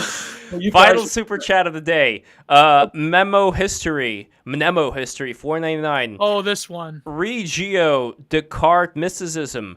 A fruit tree planted to appease the gods still feeds the hungry. Therefore, mysticism is nutritious. Non sequitur. Brilliant. Yeah, but that fruit tree is still planted. The motivation is still there. That fruit tree wouldn't have been planted if it wasn't for the mysticism. Yeah, I mean, it is interesting that a lot of these scientists like Nikola Tesla and so on, they do have these visionary situations, and you could attribute it to whatever, but that still seems to be the pattern. Crick, he took LSD. Sure. Well, LSD, that's one thing. But in general, I think that a lot of these, there, like I said before, there's a lot to discover of what exactly is going on. But anyway, we've been through too much here. This has been an amazing stream. One of the best, I'd say, as far as just the back and forth. It's been quite a journey, and we're not done yet. If you subscribe to Break the Rules right now, you're going to be in for a real treat this Monday, a non-traditional day, Monday. And on Tuesday, by the way, Alexander Bard is going to be back with Lord Miles. Lord Miles, all the way from Ukraine, talking with Alexander Bard. That's going to... What the fuck is he doing? Oh.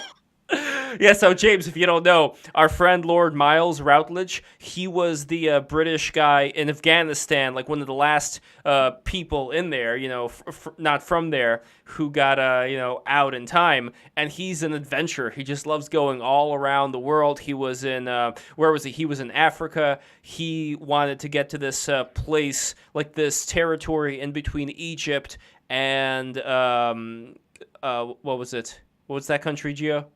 Jordan? No, Egypt and Libya? No. Egypt and Syria? No. What is wrong with us? Morocco? No. Egypt borders Sudan. Sudan. That's it. Sudan. Yes. Oh, okay. Thank you. Doing missionary work. Yeah. Yes. And Israel. And he wants to get. We was Kangs. He wants to get a territory there. In between that, region that's not really either one of those peoples, and he wants to make like an encampment there and then turn that into his own country. So I wish him the best of luck there. And now he's in Ukraine, and he goes all around the world. Very interesting guy, and he's gonna talk to Alexander Bard, who is a very interesting guy as well. Different world. He was a male prostitute in the beginning of his career. Then he became a musician, one of the top-selling artists in the Euro scene. Top selling in Russia as well. Popular is yes, and he's a philosopher. Alexander Bard, he became one of the most popular non-academic philosophers in Europe because a lot of he was one of the very first philosophers to theorize upon the nature of existence within the internet age. And in fact, he crafted a lot of different terminology that a lot of tech heads use nowadays, like netocracy. Yeah, technocracy and so forth. That was his, he really was the most influential philosopher of the early internet and even nowadays. So Alexander Bard, I mean, it's kind of fucked up. It's kind of crazy how we talk to him on the regular. I mean, it's actually, I'm stunned, but guys, I just want to say before I chime out, go. Great fun.